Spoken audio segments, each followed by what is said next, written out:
can't stop this gift of vision. I can't help but see what's coming. I'm not even given a Faustian bargain, 'cause no one wants what I'm selling. Souls are in diamond dust. I have a bearded... Hello and welcome to another episode of the Empathetic Atheist. My name's Justin. Thank you guys for joining us tonight. I am feeling a little bit under the weather, but I told the wife, I was like, hey, what do you know? I'm gonna go in here and do my best and come in and do another show for you guys. It is Saturday night, and I am excited for this show. This show is another show that's been a long time coming. A friend of mine that I've made, actually a couple friends of mine that I've made that it's been a while since one of them has been on the show.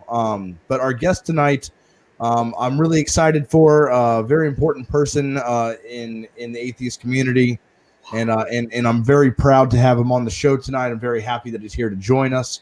Let me go ahead and just say hi to everybody. First off, if this is your first time here, please consider hitting the like and subscribe button for more content. That'll be able to get you all of our debates, discussions, interviews, the whole works, and we'll keep pushing more out for you. Let me just say hi to everybody in the chat. We got Borg, Skeptic. We got Josh, the Archon. We have Wes Sturdivant. We have Randolf in the chat. We also have Atheist Pastor and Puck in the chat.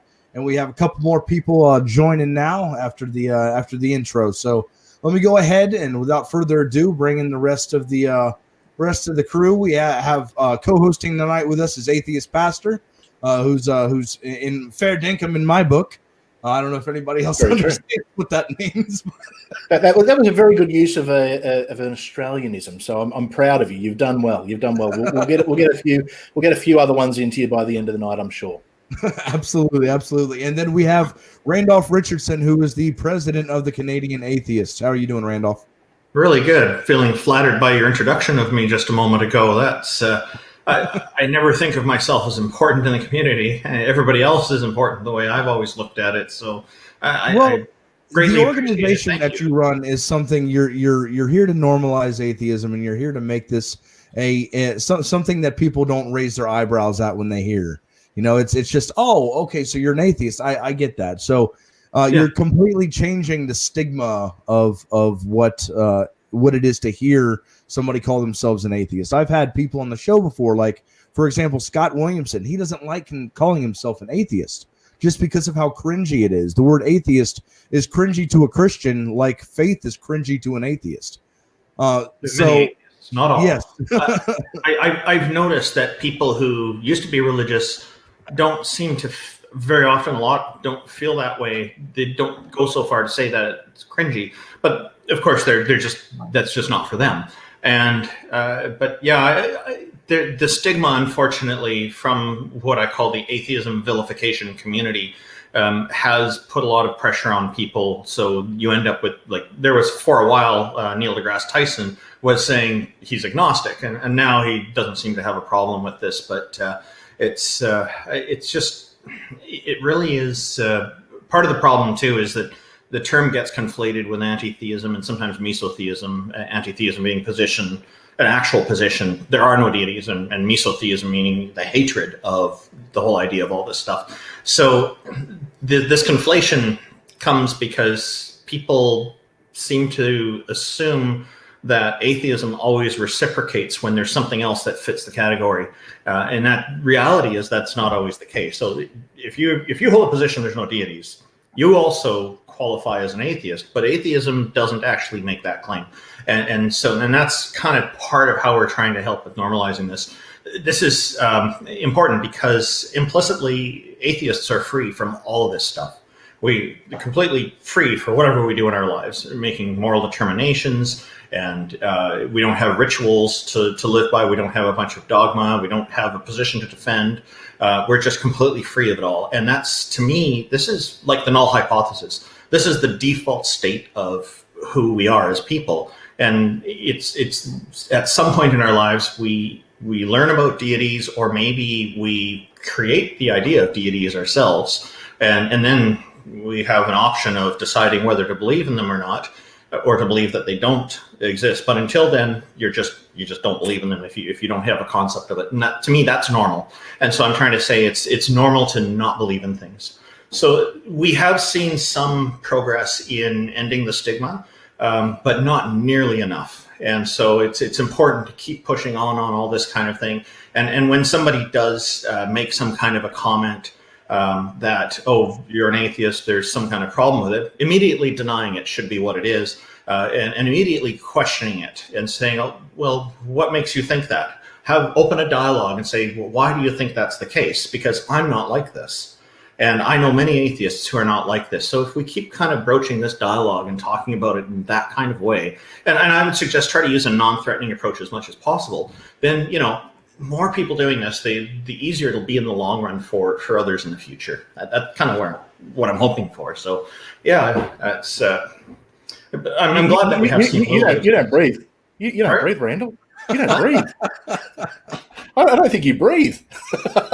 I snuck a few breaths in there. Oh, okay. You did very well.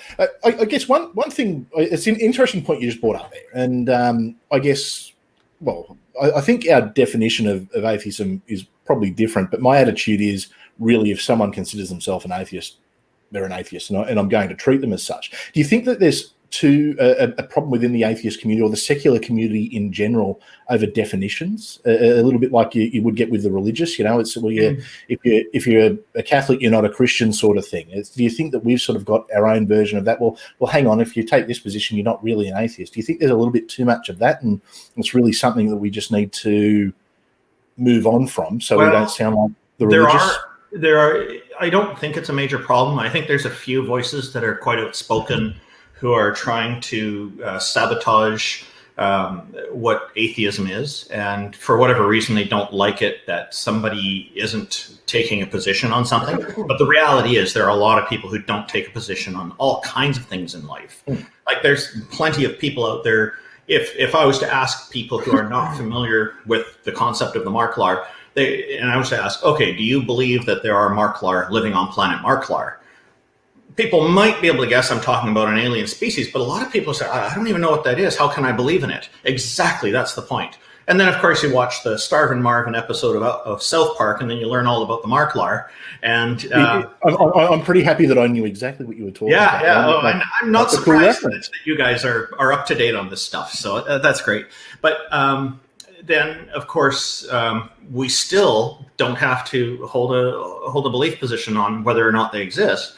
Although we can see it's made up in a cartoon, so obviously it's reasonable to presume that they don't exist. So, and that's kind of an important thing to consider. But when it comes to atheism communities, and I do refer to this in plural because I don't see it as just one big community, because I think that's just not a realistic depiction. There are atheism communities throughout the world that are not connected at all. Just like you find with all kinds of other communities, you'll find communities of stamp collectors and perhaps non-stamp collectors. I don't know if that's a thing yet. Some people tell me it is, apparently. But there's communities of religious people who are from the same religion, but they're different communities that have never connected. And it's a common thing that happens. And I do think that there are some people who make a real big deal of it. There's a few people out there who've tried to make arguments for it. The arguments don't hold water. They're nonsense. I'll just run down real quickly. So what Canadian Atheists does, we're talking about atheism as a classification of not believing in deities. Some atheists do hold an anti-theistic position that there are no deities, no goddesses or gods. And that's fine. But as I mentioned before, just because you're an anti-theist, and that the consequence of that being that you are also an atheist, it doesn't necessarily mean that if you're an atheist, you're also an anti-theist. It's just kind of a one-way relationship. And this seems to be what some people I find are having trouble getting their heads around, because there are people who put forward arguments that that's not the case. If we take a look at linguistic structure, the structure of our language, we can see that the a prefix, which is the same as the non-prefix, they're synonymous, basically mean absence, without. When you compare that to the anti-prefix or the im prefix, those ones are indicating opposition. So the language is very clearly structured and very clearly means what it means. You've got words like immoral and amoral and moral, similar kind of set of circumstances there, but with a different concept of morality. So, and then of course, if you go back through the history, we can see that the words came from the French language, and then from French they got it from the Greek language, and it's all very specific that it is the a prefix, even in Greek and French, also means absence, without. So it's been consistent all the way along. So anybody who tries to tell you that atheism is something that should be conflated with anti-theism is the same kind of person who, I'm guessing, is going to tell you that amoral should be conflated with immoral. Doesn't make sense to make these conflations, and that's why they're called conflations. And so I reject that. Those kind of misdefinitions do play into the attempts to vilify atheists. And those who want to vilify us are for not believing in their deities will try to use manipulative attempts to control the narrative. And we need to reject that. We need to make sure that we're not allowing them to control the narrative and mislead people on what it means. Fair enough. I like I said, I probably hold a different view, but it's probably a rabbit hole that I won't. What's your view? Nah, not going down that rabbit hole. We'll do that another time. Let's do that. I don't want to take over the stream with that. It's you're the co-host, and if you say you've got a different view, I'd like to hear what your different view is. Well, I guess what I'd call an atheist is probably what you'd call an anti-theist. You would probably define me as an anti-theist. I don't define myself as an anti-theist. I define myself as an atheist, but my attitude is I think we're all under a secular umbrella. How people choose to classify themselves, I think, can be a personal choice. As much as I think there's too much focus, and I think there's too many people who are fighting over definitions. And really, I just think that there's more important things that we need to fight over. I think it probably causes more harm than good. And at the end of the day, if someone wants to come and say that they're an atheist, but other people would consider them an agnostic or an anti-theist, just let them in under the umbrella. Let them call themselves that. It really doesn't matter, because at the end of the day, if more people, like you said, are able to help normalize atheism and normalize atheism in general, that can only be a good thing. Because I think normalizing atheism is, see, I'm pretty lucky where I am. We don't have we're an extremely secular country. We don't have a lot of people who would identify as atheists, probably because there's stigmas attached to what an atheist is. And certainly I see that a lot within, I guess, people on, certain political persuasions. They don't want to be associated with, I guess, what is seen as an overtly progressive or woke kind of agenda, which is probably based on what's on Twitter, which isn't the reality of what's out there. So I think that normalizing is an important thing. I think so if we can sort of not take the attitude of, what's the no true Scotsman's fallacy, and just sort of say, look, this is what I consider to be an atheist. Yeah. If you define it in a different way, cool. So you're taking, and I'm going to tell you, you're correct. You are an atheist. When you take that anti-theistic position that deities don't exist, you are, as a consequence of that, you qualify as an atheist. That definitely. But I don't. Yeah, but I don't consider myself as anti-theist. So it's just and consider it or not, however you like. And this is quite like I remember the last time we spoke, which was last year sometime, I think, or possibly before then. And you seemed quite okay with this. So it sounds to me like, unless I'm not remembering correctly, it sounds like to me like something's changed for you. So, and that's fine. Yeah, we should probably talk about this at some other point in the future. What I will say is people are we're all Tellurians, whether we like it or not. We're inhabitants of Earth. People may not like the term Tellurian. Tough. That's life. There's certain things that's just how things operate. So same thing applies with atheism. And the way it is if you don't believe in deities, you're an atheist. That's it.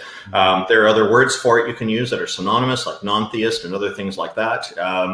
my focus, they're just as valid and just correct, but the common word out there is atheist. So yeah, and that's why here's an example of me asking you what you're thinking, and I appreciate you putting the time in to explain it. It was probably a simplified version. Maybe it is a conversation for another time, because absolutely, we probably don't want to take over Justin's stream. No problem. Okay. But I'm going to move it on and ask you, tell me about some of the stuff that Canadian atheists are doing at the moment. Is there a particular cause, or is there a particular, what are you most proud of that you've achieved in the last, I guess, what's a very difficult 12 months for everyone? Well, it has been hard. We actually did embark on plans for putting together some public programs where people from all over the world could come in, reserve seating, similar to Faithless Forum and other such programs. And we had a facility all picked out. We had insurance all figured out. We had other things like that. And even had a few speakers in mind, but we didn't actually get to the point where we could publicize or advertise anything yet. And then COVID-19 Coronavirus came along. And so putting together a kind of event where people get together and watch presenters live and interact with each other between the shows and all this, and go for dinners and do different things. This can't happen during in this kind of environment. So we had to put plans for that all on hold, unfortunately. I am working with Neil, the 604 atheist, who is actually part of the Canadian Atheists as well. And he's our community advocate is the title that we've given him, because he says, I don't need a title. So I gave him that. He said, perfect. He's really good at this sort of thing. We're putting together an atheism call-in program here called True North Talk. And we're literally building the studio. And so we're just at the point where we need to put up one of the walls, the outer walls, and then frame a couple more and get the roof up, and then we'll be able to get the insides in. So hopefully we'll be able to get that done in the coming months, and then actually get the program started where people can call in live and chat with us about different things. We will be willing to talk about pretty much any topic. We'll steer clear of politics, of course, because I find one of the problems with talking politics is that political opinions can be all over the board, regardless of whether somebody's an atheist or not.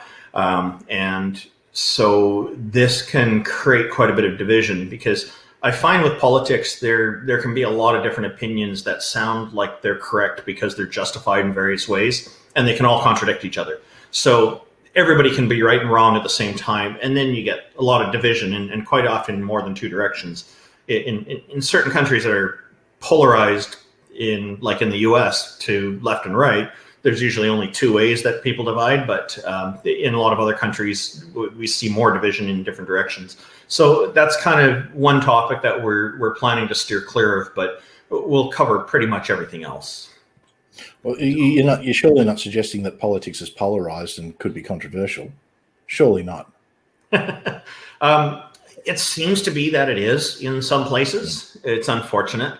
And I think part of I will blame the politicians for that, because I think the politicians try to exploit that so that they can get ahead.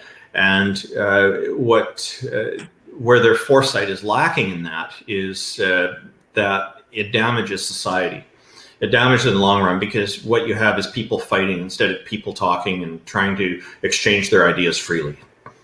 But wouldn't, I guess that could also be just, I guess, the tribal nature that we've got, the way that we've evolved. It's, I look at politics, and I don't want to get into a political discussion at all here, but this is more an overview of. Yeah, you're talking in general. I'm okay with that. It's definitely, I definitely do see it as tribal, and the way that some people will just back whatever their side says, regardless. It's religious. It's absolutely religious in a way. It's the same. I think it's the same center of the brain that seems to be working there for people.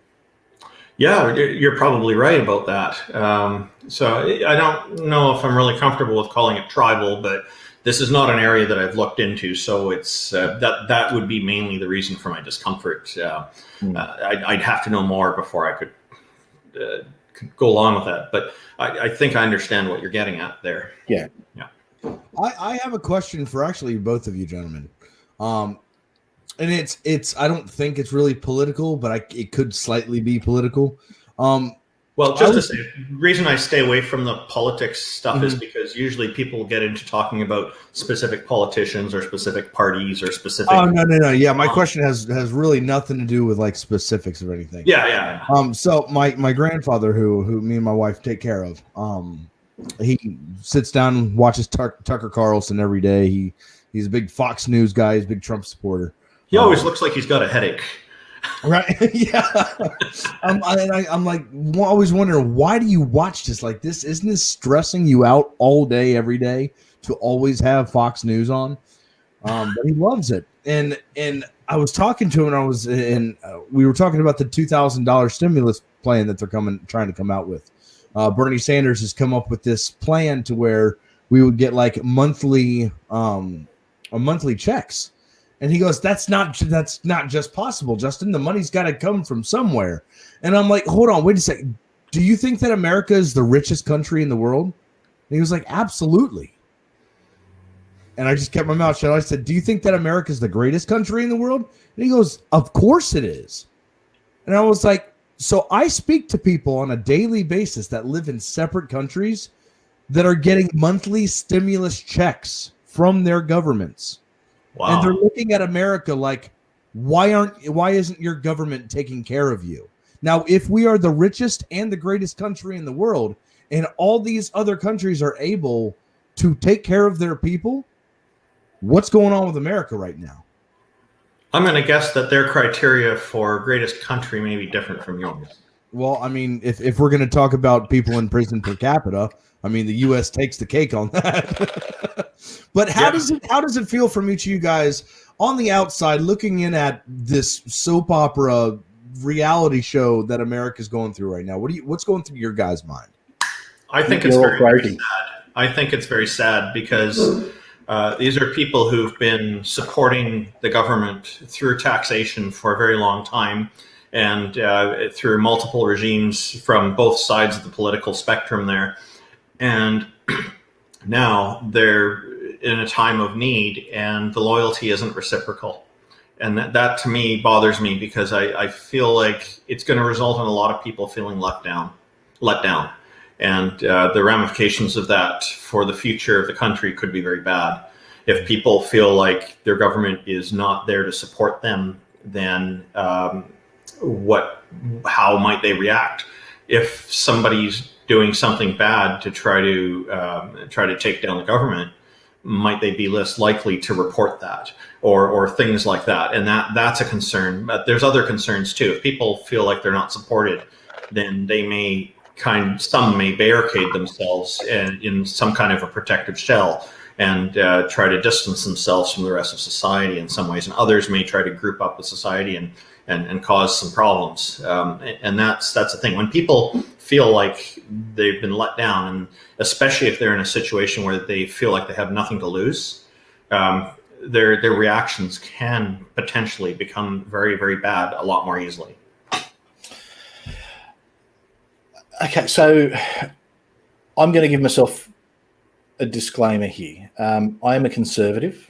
However, conservative in my country is very different to conservative in the US. Okay, so don't think I'm like some hardcore Republican, because if I was in the US, I wouldn't have voted for Trump. I'm going to be very open with that.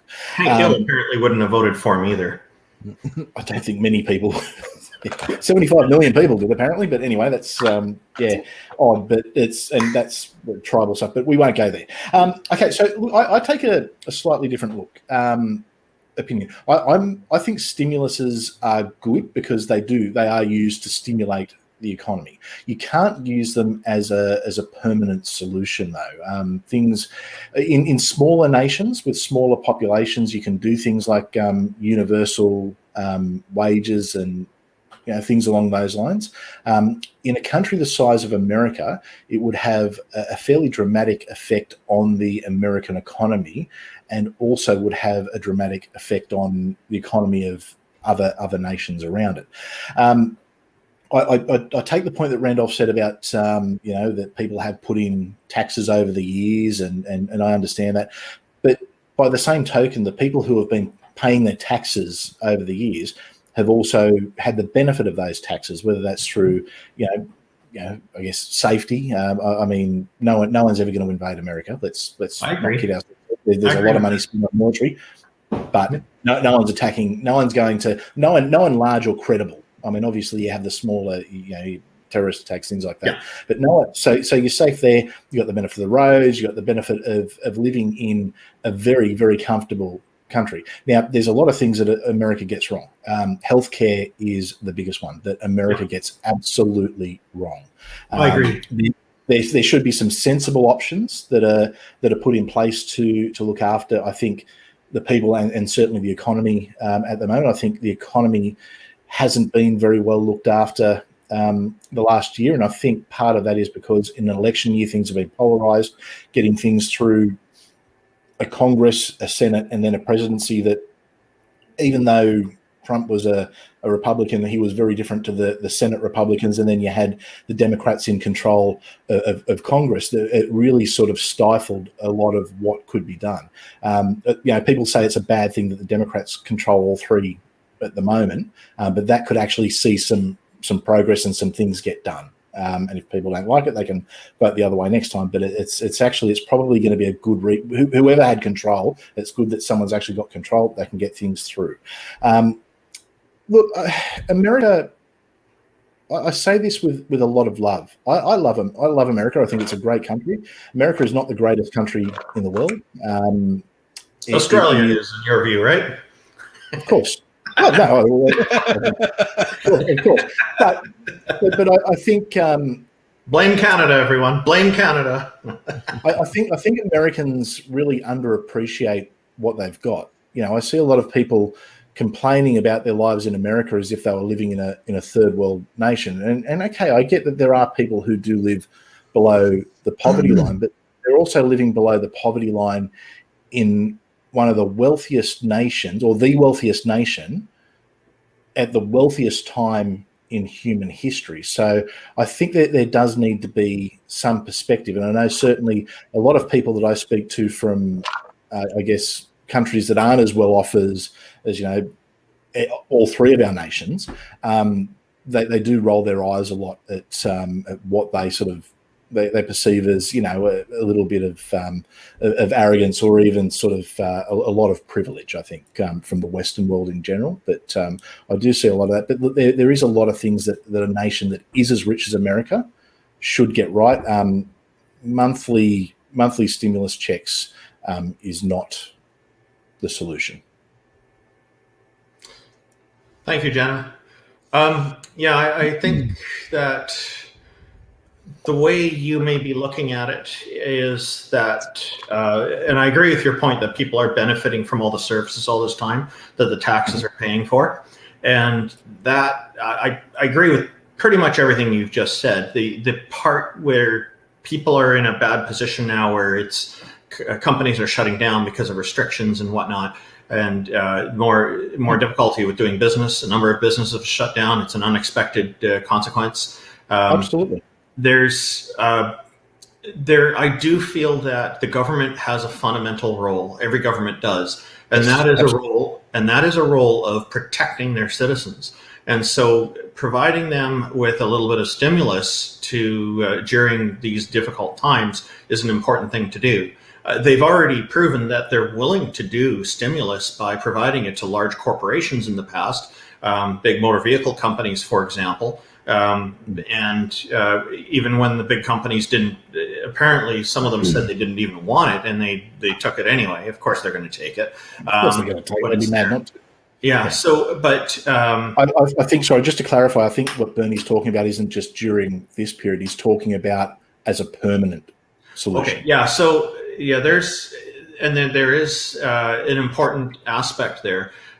It would be interesting to know more of the details. I imagine, and please correct me if I'm wrong, anybody, but I imagine that perhaps what he wants to do is provide some kind of subsidies for people who are below the poverty line. But maybe I'm remembering incorrectly, because I don't know all the details on it. If that's what it is, I think that's an okay thing to do. We do have a welfare system here in Canada that does strive to help people who are in need. And I think this is a part part of protecting people, protecting citizens. And the way I look at it, and this may sound a little bit black and white, but as long as you have even one person without a house, who has no home, no dwelling to call their home, who's living on the streets, then you've got a problem in your country. You are failing as a government to protect all your citizens. So I'll tell you what we did here in Australia, because I guess probably not a lot of people would know. I assume that not a lot of people have an interest in Australia. Well, I know about your lack of the free vote, but I'm just throwing a punch at you there. Okay, so when you say lack of the free vote, what in Parliament? Yeah, you guys are compelled to vote in elections, are you not? Oh yeah, well, kind of. Kind of. Oh, so what happens if you don't vote? You're free to go, right? If you don't register, you don't vote. But if they send you a fine. No one ever. That sounds coercive to me. That's a compulsion to make people. It's not a free vote. So yeah, it's people written them technically, but yeah. Okay, so what happened here in Australia? So if you are unemployed, a student, or on a pension, you get approximately $550 a fortnight from the government, plus there'll be rent assistance, other subsidies, because we do have a fairly high cost of living here. What the government did at the start was anyone who was on that got an additional $550 a fortnight. So it was $1,100 per fortnight. The Australian dollar is roughly, call it about 75 cents to the American dollar. I'd just like to point out to the audience listening, if somebody's not familiar with what a fortnight is, that's 2 weeks, period. 2 weeks. Not the video game. Not the game. Not the game. There's a lot of people who don't know the term. That's the only reason I mention it. So, but fortnight is the correct term to use. Yeah. So that was what was called the job seeker subsidies that came. Now that dropped at the start of I think September. That dropped down to $250 instead of the $550, and then it's dropped to $150 at the start of January. So it's basically rather than just ripping the Band-Aid off, it's just slowly being brought back as things start to get better with the economy. Gradually dissipating. Yeah. Okay. To keep businesses going, what they did was they introduced what was called Job Keeper. It was designed to encourage businesses to keep their staff employed, even if they didn't have any work for them. It was $750 per person per week that was provided to keep people employed and keep them in jobs if you could show that your business had suffered, I think it was at least a 25% loss as a result of what was happening globally. So a lot of people did take that up. It kept a lot of people in jobs, cost us an absolute fortune, but fortunately we'd had some good years where we had budget surpluses, so we're able to afford it.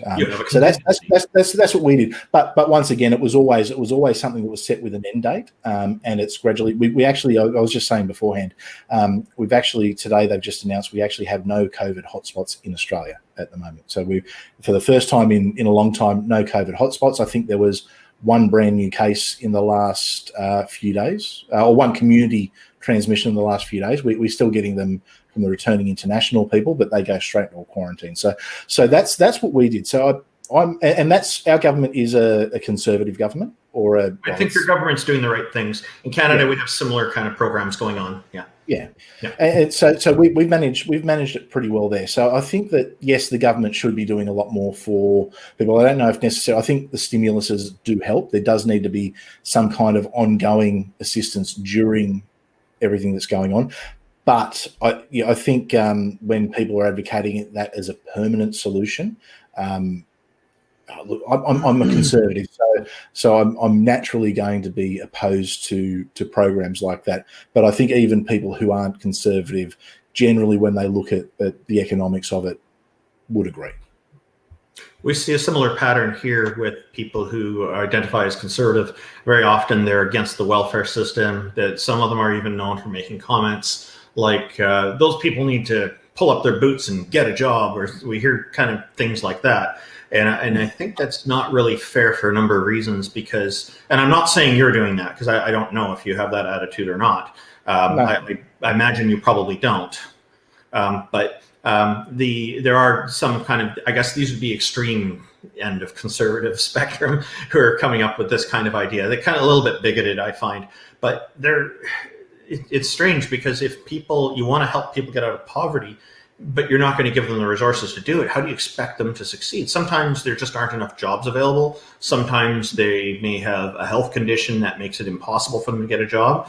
And I'm not talking just physical health issues. There's also mental health issues. There's all kinds of things going on. And sometimes people are recovering from a serious sickness or an abusive situation where they were abused, and they need this time to just not have a job to get their life back together. And so if the government can help them out with some welfare or something like that, that can make a huge difference in people's lives. So I'm very much in favor of it. And I think that our taxation system can afford it, and people, if people are supported, we have a better quality society. In the end, we end up with less crime and less problems, and then we end up with a much less expensive lifestyle for people, and people being able to afford a lot more. So things can work out a lot better in the long run, the way I see it. But yeah, and I think that's why I think it was important when I said at the start I'm a conservative, but it's very different to what it is in the US. Yeah. And I think Canada probably gets a little bit of that US influence just by virtue of the fact that you're so close. I mean, how much of what I just said? I'm curious. How much of what I just said do you agree with? Most of everything. That's the system we have in Australia. We have a welfare system that where people can't work, looks after them, where people, for a variety of reasons, if they're unable to work, they're looked after. There's programs that are designed to help people get back into workplace. Like we've got programs for, if I recently, when I say recently, a couple of years ago, I had a young girl who she didn't really have any qualifications, wasn't really suitable for a job, but with my company. But what I was able to do was the government had a program, because she was under 25 and she'd been unemployed for more than 6 months. The government subsidised a large portion of her wage on the understanding that I would give her a job, train her up, and at the end of that period, she would be qualified and able to continue in that job. So we do have, we're very much, I think a lot of people from the US would probably look at our systems and almost call them socialists. They're not, but I mean, we have universal health care here, and it works. It works. It's really simple. It's 1% of everyone's income goes to what's called a Medicare levy. If you earn over, I believe it's $70,000 a year, you're expected to get private health care, but you don't have to. But if you don't get private health care, then your Medicare levy goes up on a pro rata depending on how much you earn. I think one thing I can tell you for certain, if you came to Canada and told people you're conservative and then expressed all these views, a lot of people here would be very, very confused. Okay. Well, that's it. And when I've had conversations with people, because it's a lot of people, they hear conservative and they get a little bit scared at first. We have a conversation, they go, "Hang on, you sound like every member of," and I go, "Well, it's because America's a very strange place." You know what would be even more confusing? If you came here and you looked at the Conservative Party in British Columbia here, they call themselves the Liberals, the BC Liberals. Well, our Conservative Party that is in government at the moment is the Liberal Party. But the ones here are right-wing religious conservative, and they call themselves Liberals. Yeah. We have a few, unfortunately, right wing. It's very confusing here. You can't avoid them. The federal level, the Liberals are the opposite of what the BC Liberals in the province are here. It's just it's. I love confusing Americans when I tell them that our Conservative Party is called the Liberal Party and their colour's blue, and Americans just kind of go. What would be even more shocking is if their colour was green. Oh no, I think there's one group that's got that universally. Yeah. So I think we touched on prison a little bit there. I think one of the issues in even in Canada, we do not do enough rehabilitation. We're more using prison as a punishment system, and in the US, there's even privatized prisons. In Australia, what is it like there? Is it kind of a little more like Canada, or do you guys have privatized prisons there too? No, we don't. They're all run by the states. So individual states will run the prisons. We've got the different levels. There is a focus on rehabilitation where appropriate. Obviously, if someone's spending the rest of their life in a maximum security for something horrific, well, you don't have capital punishment either, then? No, we don't. Yeah, we don't have it here either. Yeah. No, we don't. There's not really a call for or against it. It was outlawed in the 1970s. There's probably look. We don't have the same level of. I mean, we certainly do get horrific and violent crimes. We don't have the same level as, say, the US. I mean, we've had one mass shooting in the last 25 years, with the exception of too many. Yeah, absolutely. But at that point we changed a lot of laws. So we don't have that same level of violent crime. But there's no call for it here, really. We certainly have horrific crimes, and those people they get locked up and the keys get thrown away, and they spend their life in a maximum security prison, and that's that. We have that problem here too. Yeah, we do try and rehabilitate people. I think some people probably, there's often calls that people are getting off too lightly for things. I've thought that a few times myself, but I think we're pretty similar. I'll put it this way: we'd be more like Canada than the US. Yeah, I've heard people from Australia come here and say they feel like it's home away from home in certain respects. Oh, yeah. Well, we're in the Commonwealth. We've got the Queen. So it's all good. Justin, in the U.S., as I understand it, that some states have capital punishment, some don't. Mm-hmm. Yeah. Yeah, some of them do, and I've proposed a position that I take that's unfortunate at times and can be fortunate at other times. It's one of my favorite things to talk about or debate about, which is hard determinism. And within my view of hard determinism, I do believe that if we are just a materialistic world and it's just a series of cause and effect, that we are responsible for what we do, as in a tree branch that breaks off of its trunk and falls onto a house and damages the roof. That tree branch is responsible, but are we to hold that tree branch accountable for the actions that it did? If it's just a simple series of cause and effects, we could take the punishment. We could still end up having to take people out of society and put them in systems. But instead of it going to a solitary confinement or a privatized prison, we can focus more on the rehabilitative process rather than looking at it as a punishment. Because if they could not have done otherwise, and hard determinism is true, then we can just work on rehabilitation rather than you did a bad thing, you're going to pay for it. Yeah. I think there needs to be a balance. I think punishment can be a deterrent. I guess certainly. Yeah. Well, I guess I'll put it this way: I'm not going to go and drink a bottle of whiskey and jump behind a car and go and drive, and because I know that.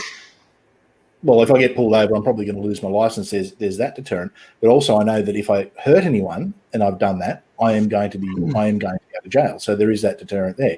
Now, I would imagine if I was in that position and I did something like that, I would be rehabilitated to the point. I can tell you, I would never ever do it again. I would, but there still does need to be some form of punishment. It can't just be a case of, well, you've learnt your lesson, move on. So, but I think where I take the point you're saying, Justin, because I think in the US there is more of a focus on punishment rather than rehabilitation. And I guess I'm coming from somewhere where there's probably more of a focus on rehabilitation than punishment.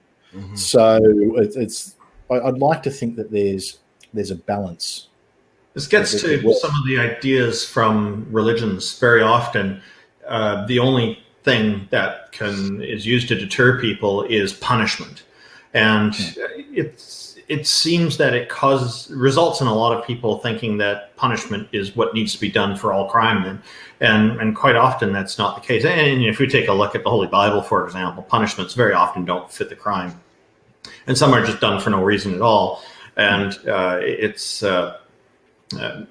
important that we continue as societies, I think, to look at different options, because if we just stick with kind of biblical thinking, for example, then we'll never progress. We'll never actually get better. People will it'll just get more and more extreme. I don't know. I think there's some great laws in the Bible that have just punishments. Like if you burn honey, I think you should be punished. Or if you burn the yeast, I think you should. Oh yeah, burning honey that's punishable. Oh yeah. Oh, Levitical law. Yes, you must not burn honey. We actually had. I've never heard of this. This sounds very interesting. Why not? Oh, okay. So we're talking early Levitical law. It's one of the first. If you go to the altar with your offering and you have burnt the honey or burnt the yeast, so essentially we've worked out that burnt toast is bad. That upsets God. And if you don't put salt on the meat offerings, that is punishable. I think that's death actually if you don't put salt on the meat. So better not burn that Jesus toast, folks. Well, actually, see, that's the question. If you burn Jesus into the toast, is that something that's divine? Idolatry. Is it idolatry, or are you actually really sinning against God by burning the toast or burning the yeast? So there's some interesting. I would hate to think that. That's why I always laugh when people go, "Oh, we base our laws and our values on Judeo-Christian principles." I'm like, you have never read the Bible. You have never read the Bible. Burning honey. Wow, that's just new to me, but it's intriguing. It's hilarious.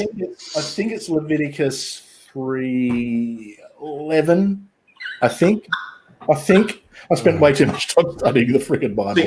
Here in Canada, it's illegal to kill, to destroy bees' nests, not wasp nests, but bees' nests. You need to call somebody, and the government will pay for removing it. But if you burn it, you can go to prison for a while and $100,000 fine. Maybe that's come from the religious law. Maybe you just didn't realize that's a hangover. It's talking about the bees, not about the honey, not what they produce. Leviticus 2:11. Every grain offering you bring to the Lord must be made without yeast, for you are not to burn any yeast or honey in a food offering presented to the Lord. Wow. There we go. I was close. I think I said 3:11. It was 2:11. There you go. See, my biblical knowledge is just I'm losing it. Honey, that's pretty interesting. Let's be honest. I mean, are you really surprised that if I bring up pretty much any wacky rule in the Bible, are you going to be surprised? I mean, there's some classics in there. No, but I wish I knew about this before, because I could have used it in a debate a few months ago. It would have been a great thing to bring up. In my defense, I've only discovered it a week ago. So yeah, there are some states in the U.S. that have the most arbitrary, nonsensical laws, like legitimate laws written down. And I just think of what if there's a dynasty or some type of society that exists thousands of years in the future and goes back on like the Arkansas law that you can be arrested for having an ice cream cone in your back pocket on a Tuesday. Like that literally is a law. I don't know if it's Arkansas, but you can literally be arrested for having an ice cream cone in your back pocket on a Tuesday. I remember one that was apparently in Texas where for men who have mustaches, there's a limit on how many times they can kiss the same woman on the same day. And here in British Columbia, that could work. Here in British Columbia, Canada, we have on our law books that it's illegal to kill Sasquatch. So I guess if you're a hunter, you got to go to the next province and kill it there. But we're the only province. Well, see, that's what the Chinese could say that coronavirus started in Texas because the men with the mustache had the corona in their mustache and was kissing too many women. I remember reading a report that there's some research on the genetics. Apparently, it originated in Europe, and then it was athletes who went to Wuhan province, and then it spread from there because the population is so dense. And they're talking to those athletes. If they'd known, they wouldn't have wanted to travel because they wouldn't want to cause this, right? So. I'll be completely honest. I did get a little conspiracy-ish when things first kicked off because Hong Kong and all that, all the riots and whatnot and everything that they were doing over there. Like it seemed a little coincidental that when everybody's rioting and making this huge havoc at the airports, fighting for their rights, this virus comes and cleans the streets and there's nobody on the streets. I was like, But yeah, I don't think you're being too conspiracy minded there. I don't think it was someone ate a bat. It was there's more to it. China had basically tried to completely annihilate the Australian economy with tariffs because we've been calling for investigations into it. There's people who have come out and said, no, it was manufactured. It did get out. It wasn't meant to. But I do find it a little bit coincidental that this big virus suddenly gets out. The economy that does the best out of it is the economy from where it originated. It absolutely smashes the economy of the biggest competitor of that nation. And that nation also uses this time to move into Hong Kong and sort of change the rules in there and the agreements in there, and are starting to put pressure on Taiwan, as well as the land that they're dredging out of the ocean in the South China Sea. Like there's a lot of things, and you mightn't get the news on your side of the world. We certainly get the news on this side of the world as to what the communist government of China is doing. Yeah. Now, where did the Spanish flu originate? I heard it wasn't in Spain. I believe it was the US. Oh. It's interesting that it gets the name. Well, the reason it got the name the Spanish flu is because the King of Spain actually got it. And he was the high-profile person who got it. But no, it wasn't. It spread because of the First World War. You know, there was a lot of close proximity in the trenches, and then people returning to their own countries. But no, it wasn't Spanish. Okay. Yeah, it just got that name. But I think it was the US. I know it's. I seem to remember that too. Yeah. I feel like it's. I mean, I feel like a bad historian here because it's. I haven't really studied that. So I know the broad sort of things from just reading bits and pieces. It's close to the era I study, but it's not quite there. It's overlap. That's good. Yeah, I remember seeing pictures of like 100 years ago. It seems like every 100 years there's some type of, viral outbreak of some sort, like pictures about 100 years ago where people were literally wearing masks walking around the streets. It was interesting to see, and I try and like I say, I try and stay away from conspiracy theories because they're fun. They're fun to look at and dive into, but then at the end of the day, you're like, dude, what am I thinking? I think there's conspiracy theories and there's conspiracy theories. I think there's some things that can be credible as opposed to the moon landing was faked, or the Earth's really flat and it's all a big massive conspiracy. I think there's conspiracy theories and there's conspiracy theories. Yeah, I agree.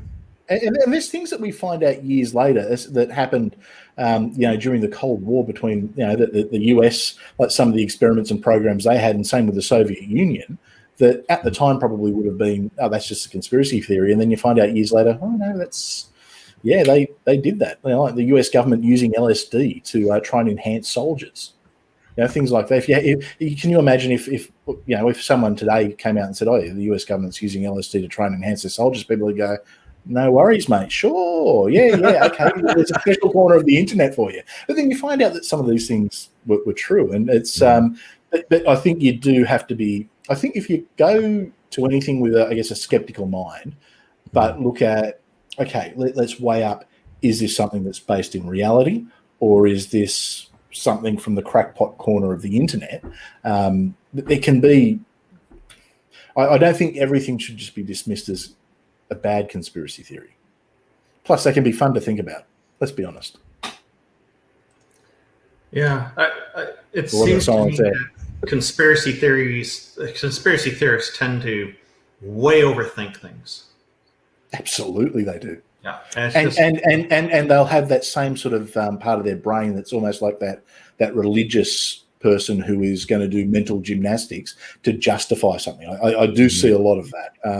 I've got a friend of mine, and he believes every conspiracy. He'll believe it, and even when he's presented with the evidence of, hey, here's literal evidence, like right here in front of you, you'll see his brain doing some backflips. And I thought about it, and I thought, hang on, the way he's approaching that is the way I used to approach things when I was, I guess, in what I'll call my Christian phase. When I was religious, people would present me with evidence that would absolutely smash Christianity or religion, and I would do this backflip in my head and somehow justify it with this roundabout kind of thinking. So I think I think the human brain is and I guess it gets back to that tribalism in politics. I think I think we've got that as a social species, that necessity to create things, create imaginary things.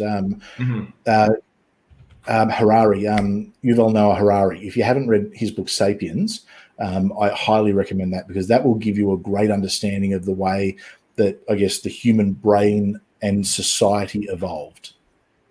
Yeah. Gotcha. Yeah, I've actually needed you, Chris. Nothing loaded up on the screen. Okay, don't worry about it. When you were trying to do share your screen, it was just a blank white spinning screen. wheel on Justin's screen. I wondered if he's having connection problems. No, I'm hardwired. I'm doing just fine. Good old StreamYard.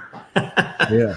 So that's where the silence came from, Chris, because I was like, Randolph is trying to do something. It's interesting. One of the things that comes up about people in prison, and we're going back to prison now a little bit, is a lot of them are religious. But what I found out is the reason a lot of them join religion is because that way they can be part of a gang or part of a group in prison and have better protection. Or in a confined space. So it leaves me wondering how many of them are doing it just for safety, and how many of them have genuinely made the switch over. Well, you've got to remember, it's communities. I mean, if you've engrossed yourself, say, in the flat Earth community, and you leave that community, you leave your social structure, you leave your comfort. And look, once again, I'll use religion as the example. I left religion. I left Christianity, okay, and I was, in leadership there, had a lot of friends, had a lot of connections, people I would catch up with on an almost daily basis, certainly people I would catch up with on a weekly basis, who I shared a lot with, and they shared a lot with me. The second that I've left the Christian tribe, all of a sudden I'm a pariah. They'd probably say hi if they saw me in the street, but that social connection goes, and that is a horrible thing, and that fear of losing that social connection is probably what kept me in Christianity beyond the point that I'd actually sort of, I guess, worked out that it wasn't true. So it was a process, let me tell you. I desperately wanted to stay, and it would have been a lot easier for me to stay. I was on a pretty good thing, to be honest.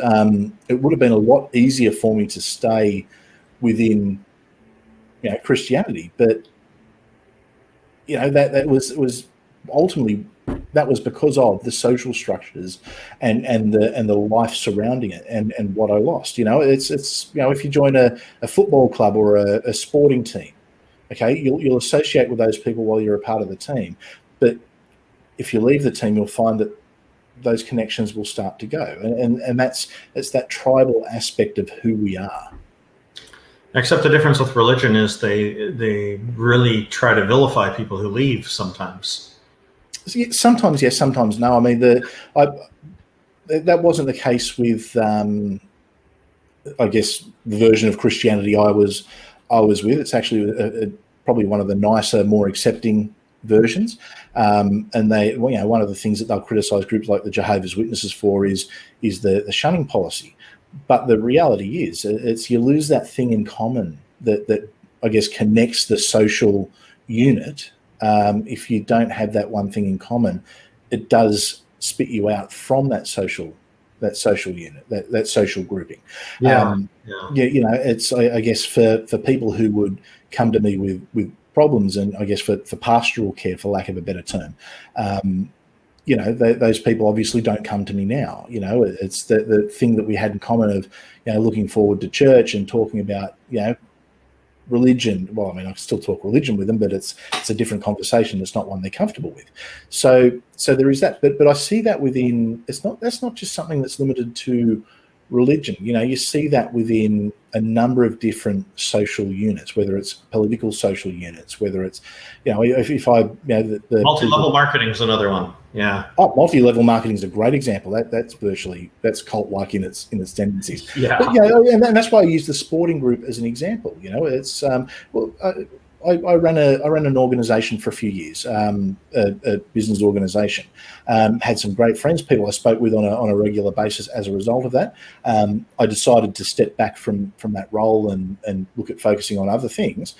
And all of a sudden, those people that I was speaking to, and it wasn't necessarily about business or about the organisation, we don't have those conversations anymore. And it's not because they've shunned me or because we're not friends. It's just that one thing that was binding that social unit together is now not there for me. So it's that connection does sever a bit. And I think that people do fear that loss of that social unit or that social group, even where they're a part of multiple social groups.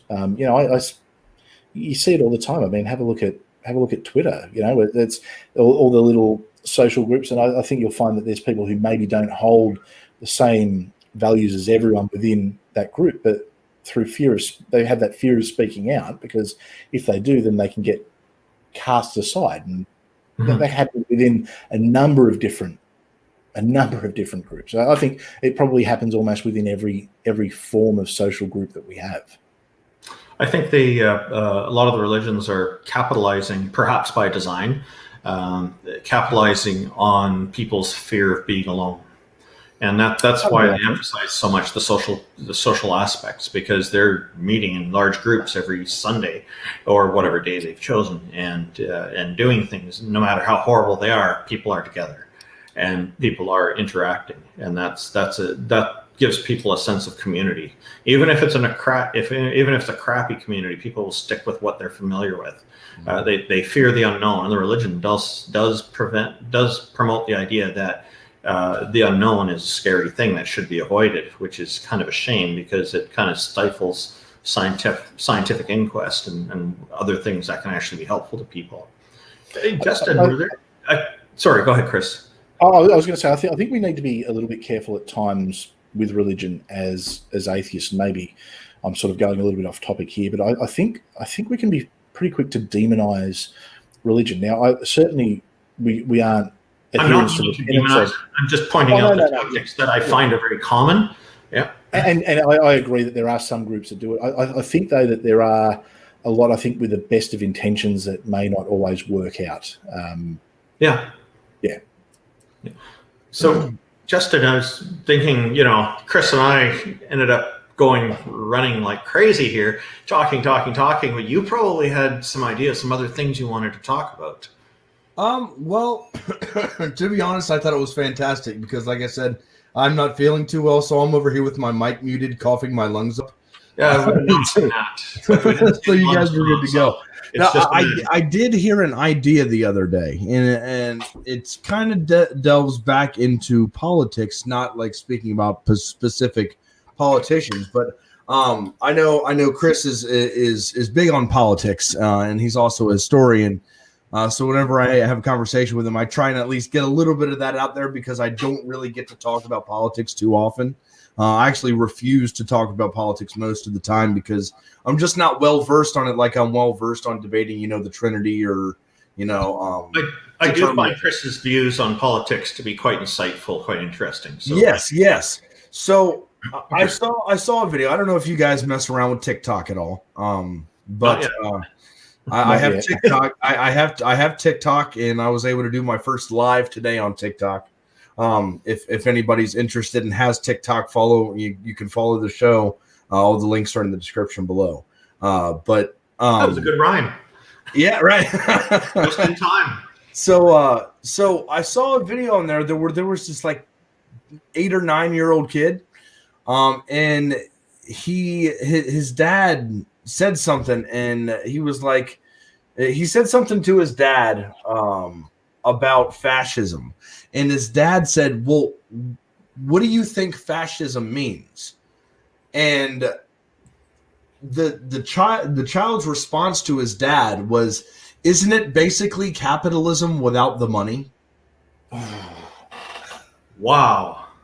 That's a great way to frame it. Oh, And I was wondering your guys' opinions on that right there. Take the money out of the situation. See, I do remember learning about capitalism in elementary school, and they were talking about it in Russia, where people all were paid the same amount of money no matter what job they did.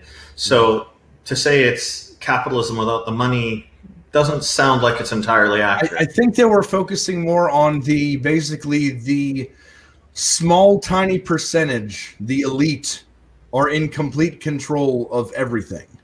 Well, then that's not true communism, because there you've got social classes now. The whole idea of communism is to not have any classes. Nobody's actually implemented communism in Marxist view accurately, as far as we know. Soviet Union did. Huh? Soviet Union did. Oh, so there was no ruling class? Well, you see, what you've got to remember, okay, so there's a couple of different things when it comes to Marx's writing. So you've got his original Communist Manifesto that was probably, he wrote that when he was a lot younger. And then you've got Das Kapital, which is multiple volumes. But what you've got to remember is that was something that was specifically written for a time. Now, that's Marxism. Now, the same as you wouldn't use Athenian democracy as the only true form of democracy. Communism is an umbrella term. So Marxism was a version of that, and that was a version of that was probably more appropriate to mid-19th century Europe, and in particular Germany. Whereas Leninism, which is also communism, Leninism, Marxism, Leninism was based off that. So certainly that is communism. I never looked at it this way before. This is interesting. Yeah, okay. There's and politics and history. You will find a million people with a million different viewpoints who are all very educated. I remember sitting in a lecture hall where I was told that Bernie Sanders was the closest thing to a centrist that the US has, and I'm thinking, no, Bernie Sanders is to the left. But so it's different people and. Yeah, of course, based on political biases, will hold different views. But no, the communism, look, it has been implemented. I think that communism. I'm a proponent of what's called the horseshoe theory. I don't know if you're familiar with that term, but what it is you've got the left and this is all backwards. It's all mirrored here. So you've got the left and the right that veer away, but then they meet there, because I think that fascism and pure communism are essentially two extremes that meet. And a great example of that is China, North Korea. They are both communist nations, but they are absolutely fascist in the way that they operate. So they've hit that blend of the state controlling everything with that hyper nationalism that you do get in fascism. So I guess that's the way I look at it, and certainly it's. I mean, I minored in politics, so it wasn't history's my area of expertise, but there definitely is that I would say, and I know I don't want to appeal to the majority, but I think you would find most people who have studied political science would say that yes, communism is more of an umbrella term. Marx certainly had probably the earliest written proper version of it, but it was sort of his earlier writings were more about global utopia, but still with some pretty, I guess, racist ideas and things in there. Like, he commented that how wonderful it was that the US took California from those lazy Mexicans. So there was certainly that 19th century ideology peppered throughout it, but you can't apply something that was designed for the 19th century to modern society, because it's different. Same as you couldn't apply Leninism to modern society. It's one of the areas where North Korea has failed as a state, is they're instituting a Stalinist version of communism in the still trying to run that in the 21st century. It doesn't work. Well, they still have pretty tight control over the people, but from the outside, looks like it doesn't work. Yeah, they have a lot of people who suffer, and they're certainly, if you were going to live in any country, I think North Korea is probably one of the ones that you would want to avoid. I would definitely avoid it myself. Yeah, well, we are at about an hour and 10 minutes. From the last time you were on, Chris, I used to do 2 completely different streams and do like an after party afterwards. So if you guys are wanting to or willing to hang out for the after party, Sure. you guys are more than welcome to. Basically, I just play some music, take a 5-minute break, and we just stay on the exact same stream if you guys would like to hang out. Do you have any questions or anything from your audience, or is it not this kind of show? So that's what I was going to do. Is I was going to have the audience put some questions in. If you'd like to hang out for the after party, I can hang around for a little bit longer. Yeah. Yeah. Okay. All right. I will use the 5-minute break though. Great to see you. All right. Well, what we do is we typically play some music or play some clips from like Matt Dillahunty or Seth Andrews being on the show, and then we'll start up once I'm back and ready to go. We'll start up the after party. If anybody wants a link to the after party to speak to our guest Randolph or the co-host Atheist Pastor, please let us know. You can find all of our information to contact us in the description below. Before we do go, Randolph, plug your stuff. Where can we find you? How can we support you? Well, thank you very much, first of all, for having me on. It was great to see you again, too, Atheist Pastor. Chris, the Canadian Atheists is the organization I founded in, I think it was around 2014. And we're, if I remember correctly, you can find out more about us at www.canadianatheists.ca. And I'm also available on Twitter. My handle on Twitter is Randolph828. And my YouTube channel is youtube.com/Randolf Richardson. And do remember, Randolph is spelled with an F, not a PH. Thank you very much. All right. And Chris, you got your own show too. Go ahead and plug your stuff. Man, I've got so much coming up at the moment. It's ridiculous. So I'll smash it as quick as I can. Every Friday night, Australian time, so which is Friday morning in the US, 5:30 Eastern. I do what's called Friday Night Six Pack, where it's a panel show where we have a group of people from the secular community, although we do have a Buddhist with us as well. We get together, we discuss a number of different topics, all while having a drink. The theory is we want to try and have a couple of drinks and solve all the problems of the world. Last week we did Levitical law and asked the question, do atheists really just want to sin? Ran through those Levitical laws and worked out, do we really want to burn that honey? See, that's how I knew about the burnt honey. I've also got, because I get so many complaints from people on the funny side of the planet there in the North America and Europe that I'm on too early. We are actually going to launch on the 4th of February midweek six pack. So it's going to be, I believe it's 8 p.m. Eastern is when it will be on a Wednesday evening.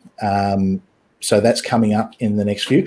And I actually do have a fun new program. It's going to be just short clips that's coming up called Sexy Bible, where we're taking the sexiest parts of the Bible and reading them in a sexy voice. For those who haven't read the Bible, there is some pretty risque stuff in there. Song of Songs is basically Penthouse Forum, but can I make a request? Ezekiel 23:20. I think that's the most provocative version.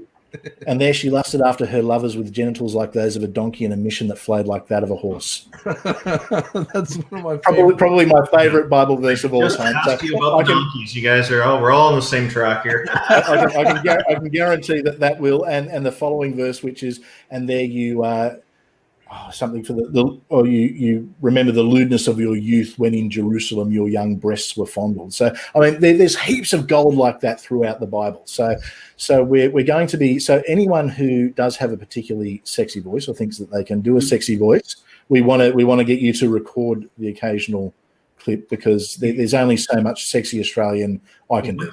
Once you run out of stuff from the Bible, you're going to move on to the Quran and the Talmud. Absolutely. Oh yeah, absolutely. Well, I'm mostly I'm looking forward to maybe sexy Dianetics or sexy Book of Mormon. Well, you know what? Even if we can't find sexy, we're going to read it sexy, and we're going to make the Bible. We're going to make religion. We're going to make religion sexy again. Oh my gosh! Implications. You're putting emphasis on the right syllables, right? Absolutely, of course. So that's going to debut. So it's Monday day my time. I believe it's Sunday night for those of you in North America. But it won't be a live stream. It will come through. It'll just be a quick clip that will probably go for a couple of minutes. But hey, come and have some fun with the sexy Bible. And if you have a sexy voice, let me know. Even if you don't have a sexy voice, but you want to read something in a sexy voice. Sounds hey, like hit me loads up. of fun. Sounds like loads of fun. Well, hey, it's, Yeah. you know, so when I was training to become a Christian pastor, I always said that I wanted to get the as much of the Bible out there to people as I can. That hasn't changed, because I think the more people that read the Bible, the more atheists we're going to get. So if we can get people reading the Bible by making it sexy, well then let's do that. One of the most potent forces for creating atheists ever. I forgot who said that, but there's some kind of quote along those lines. I'm sure someone in the audience will remember it. Well, it's funny, when I was a Christian, I often said that, you know, it should be mandatory. Everyone should be forced to read the Bible, and my view hasn't changed. Just It's different a double-edged outcomes. sword, isn't it? Absolutely. I think that was in the Bible. Or All right, should I guys. say Well, double-edged I'm scimitar? I'm going to go ahead and put the main show on hold and go to our intermission, where you guys can take your couple minutes. We'll do 5 to 7 minutes before we start the live show back up. Like I said, if anybody wants to join the after party, send us a message. We'll get you on. We'll send you a link and have you come in here to have some more good discussion. But thank you, Atheist Pastor, for coming on and co-hosting with me tonight. It was a pleasure, always is. And Randolph, like I said, it was great to have you on as a guest. Thank you. You've actually helped me out quite a bit throughout starting this whole channel up and going through Neil and things like that. So I appreciate all your help to the channel too. I'm happy to come back again if you like. It's absolutely good to cover some other topics in the future. We'll do. But with that being said, guys, thank you very much. Hang out for the after party. We'll be discussing pretty much anything. If you have any questions, either for our guest Randolph, or if you have some questions for Atheist Pastor or myself, put them in the chat. We'll go ahead and take note of them and we'll ask. If you would like to come in here and ask the questions yourself, like I said, I'm more than happy to have you come on in. But with that being said, you guys have a good night. Stay home, stay safe, and let's make America secular again.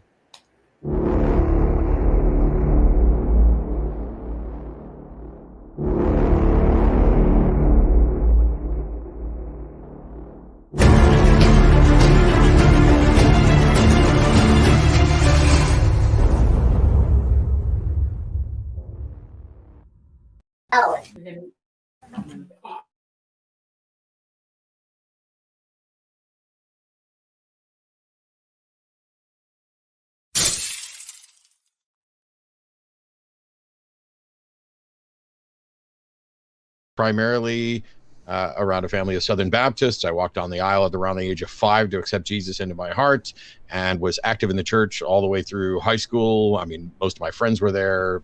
My girlfriend was, like, literally, I was in church Sunday morning, Sunday night, Monday night, Wednesday night, Thursday night, and then youth trips and other stuff.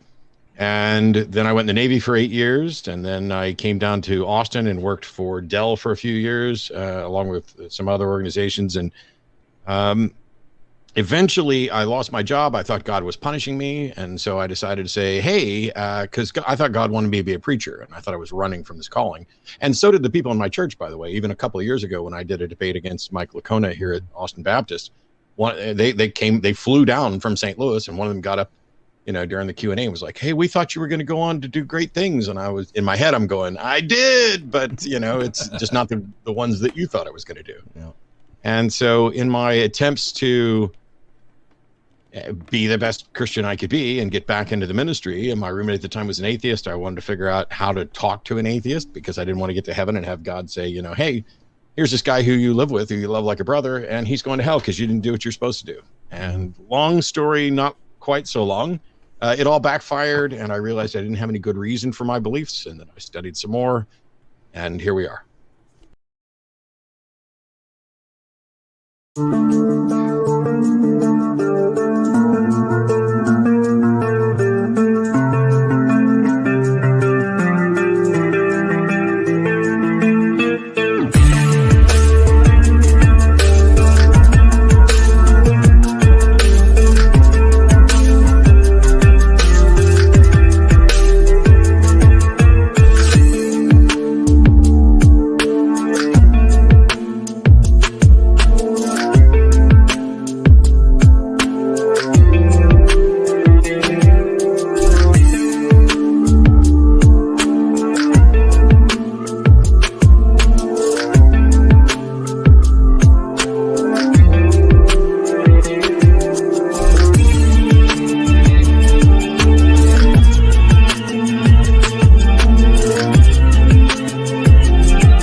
except for me.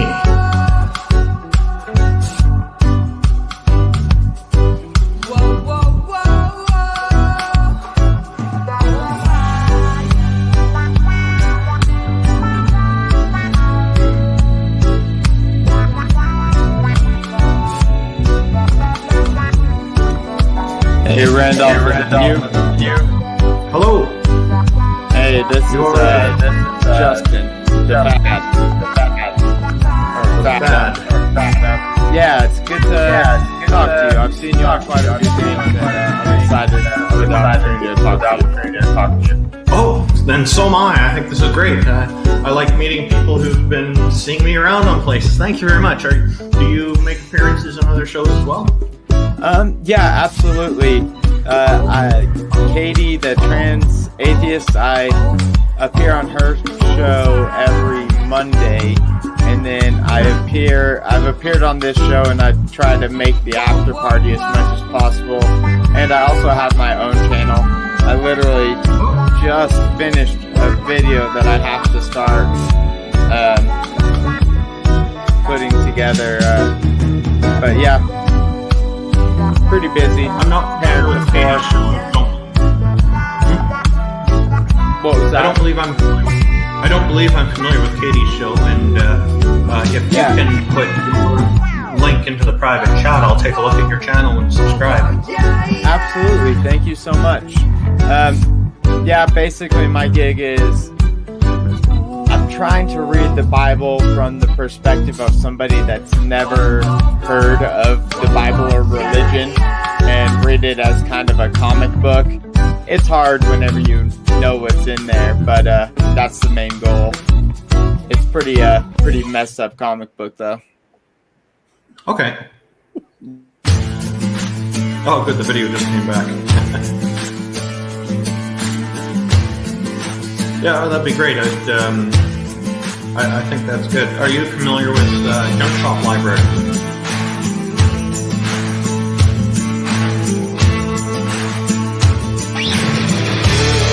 Oh, I'm sorry, I was muted. I'm not familiar with that. I'm trying to think so hard where I saw you first. I can't quite remember. I've been on lots of shows. On my channel, you might recognize it. I've been posting videos there for a while that I'm trying to get caught up on.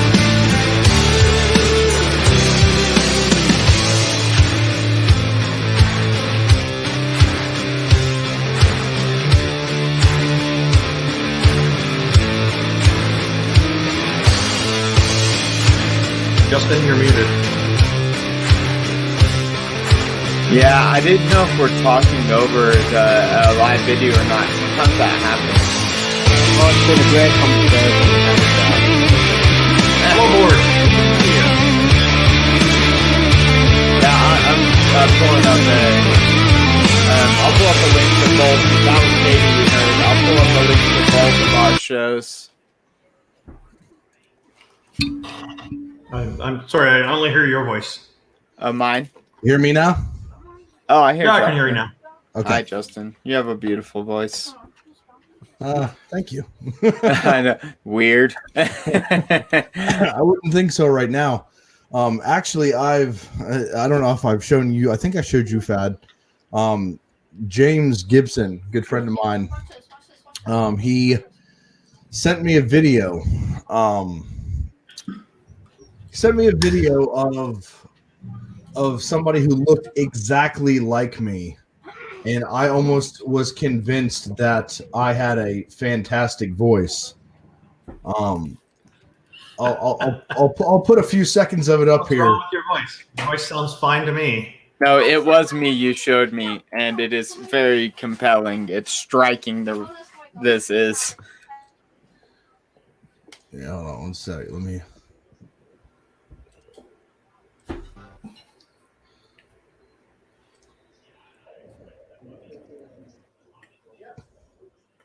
Can you guys hear that? I cannot. I don't hear anything. I hear it now. I don't see anything or hear just a spinning wheel in the center. That guy Yeah, right it seems there. to be cutting in and out. When you baby. But yeah, that guy right there, Mark Broussard, looks just like me, like on a scary level. So what you're saying is your name's not really Justin, and you're moonlighting. I know, right? Yeah. Maybe I've I'm been the only told- one that can't hear. I've been told that I am that I've missed my calling whenever I show people this video. Maybe you have. Maybe you have. I'm sorry, I didn't see any video come up. It just had the spinning wheel in the center. for me. I will send it to you. Your connection may be a little slower. That's but not yeah, a it was I'm seeing. You need the good Australian internet. That's why. Australian internet. I'm at a client site right now, and they have an internet provider here. There's two big ones, and they've chosen the one that's terrible. Of course. Yeah, they try to compress data on the Usually the way fly. these things go. They try to compress data on the fly to speed things up, but what they don't seem to realize is that everything that's encrypted really can't be compressed. Yeah. Well, we have Borg, Skeptic, and the Fad with us here. Thank you guys for coming in and hanging out. Both the Fad and Borg Skeptic run the new YouTube show, the Borg Skeptic Show, to where they have the same conversations typically. They have people on with certain frames of mind and have conversations about what they believe and why. I think, and it's fantastic. I think it did the script stuff work for you? Yeah, that worked absolutely perfectly. Thanks for that. I'll be using that on Monday. Not a problem. I was able to help out. I feel It was today. very, very intelligent what you did. I definitely didn't understand any of it, but I loved listening to it. I didn't understand it either until I learned a little bit more about it. Hey, I'm going to step out for just half a second, literally half a second. I'll be right back. Okay, you're good. Oh, thank you for having me here again, Justin. Sure, I always appreciate that. So, Katie, what did you what about the main show? Anything stand out to you? Any questions for Randolph or Atheist Pastor? I was just enjoying the conversation. I really didn't expect it to go down the political route that it went down. I thought that was quite refreshing to get some views on the political topics. I didn't expect that either, but I found it interesting, especially to learn that in Australia, conservative has such a different meaning than here. I see what I liked was the fact that we had a political conversation. We probably sit on different sides of the political divide, but it was a reasonable conversation where no one yelled at each other, no one called each other names, and we kind of had a consensus on some things, not on others, but that was fine. It was refreshing, I thought. I think we're all adults. That's why. We're just trying to be most But of the maybe time. not just a. I was going to say, well, we're the 1% of society that are then. Right? Yeah. And ironically, he's the one with all the books behind him. There we go. I don't know what you're talking about.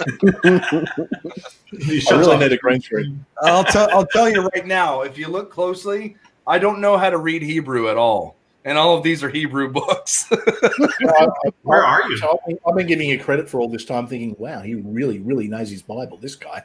Yeah. Are you not at home, Justin? Huh? You're not at home? Oh, I'm at home. I have a green screen. Why do you have so many Hebrew books? Well, it was the best bookshelf that I could find. I wanted to look a little bit more professional in the show rather than having some crazy stuff moving around. Well, it's purely there for looks. I mean, I could be in Mecca right now if I really wanted to. Wow. Huh.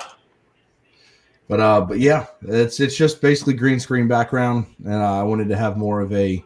I'm diving more and more into philosophy, and getting into like philosophical discussions about the Trinity, the Incarnation, the Atonement, and talking about like hard determinism, which is a very philosophical conversation.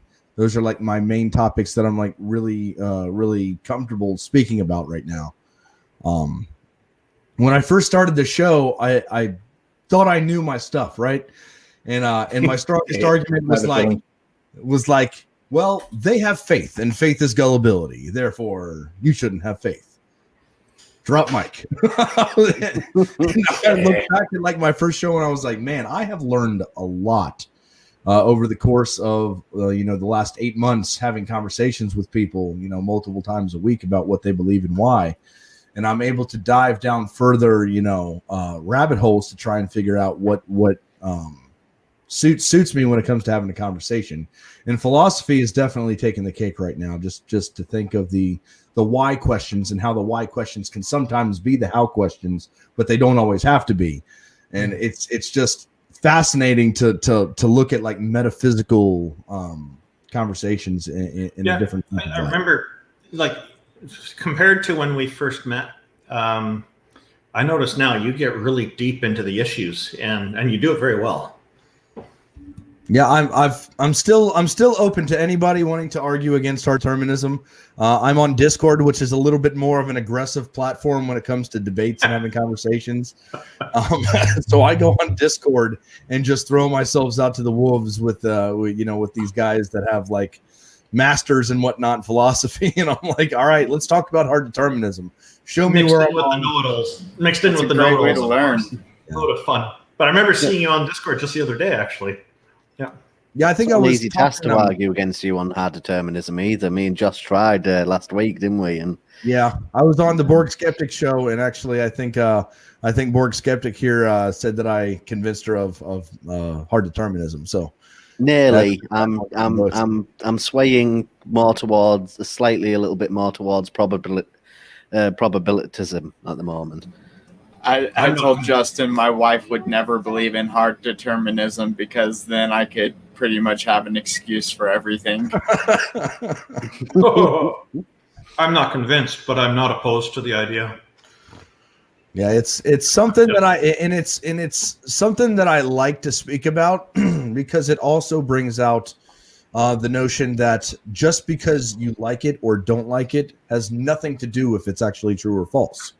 Yeah. Because I do not like holding the position of hard determinism. Now, I do like what we spoke about in the main show about the rehabilitation and how you can focus more on rehabilitation within a deterministic worldview rather than a worldview that we currently use when it comes to our justice system. But at the exact same time, I think rehabilitation can work in both deterministic and non-deterministic worldviews, though. Yeah, I just think that it's more accepting in a deterministic view because accountability just doesn't exist. You're not accountable for what you've done, which is the other horrible part, is because we want to be able to appeal to emotion and say, okay, well, this guy just came into my house and, I get a question like, if some guy comes in your house and blows your wife's head off, like, are you going to be like, well, I mean, he couldn't have done otherwise. No, I'm going to throw logic out the window. I'm going to appeal to emotion, and I'm going to beat that guy until he's not living anymore.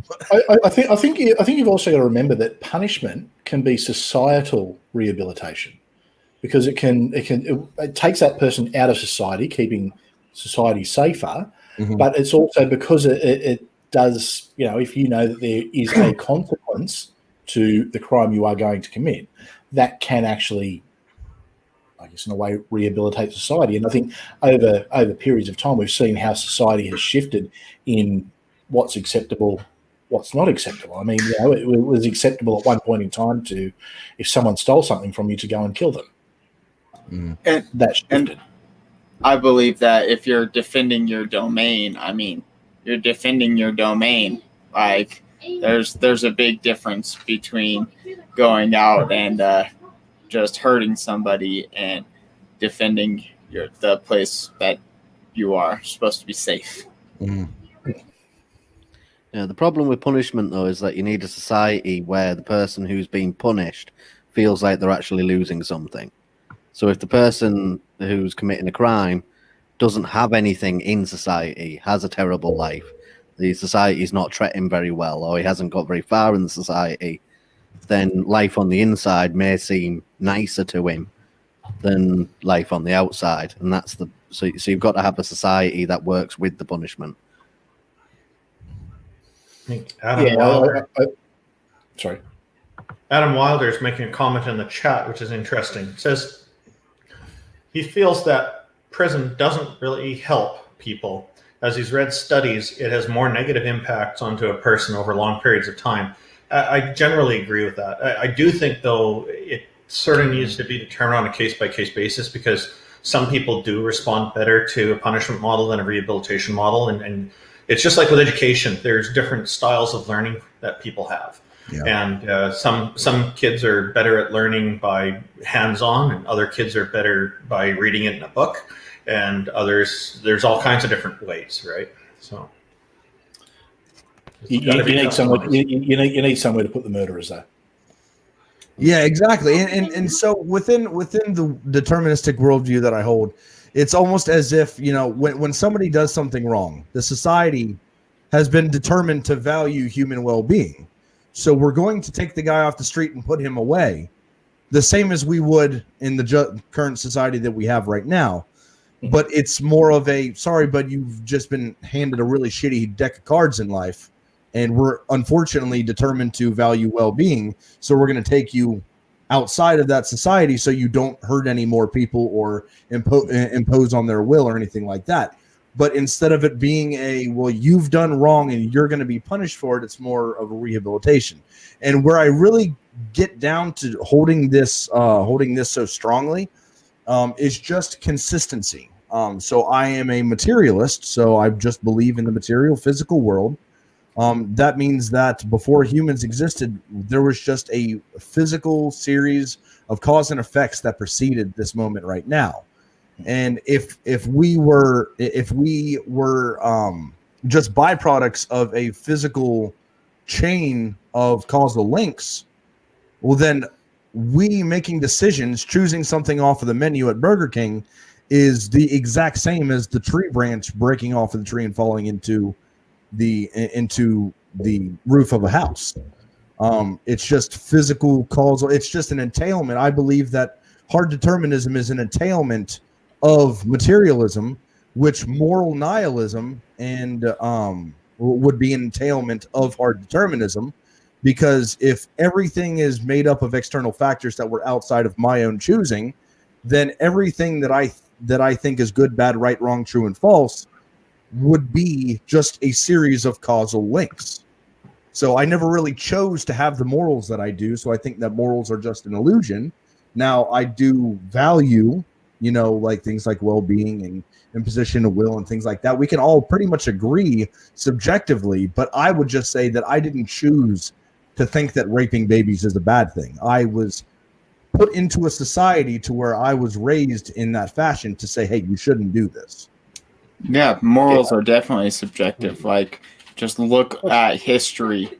Morals have changed and evolved per the society they're in. I mean, like I said, completely subjective.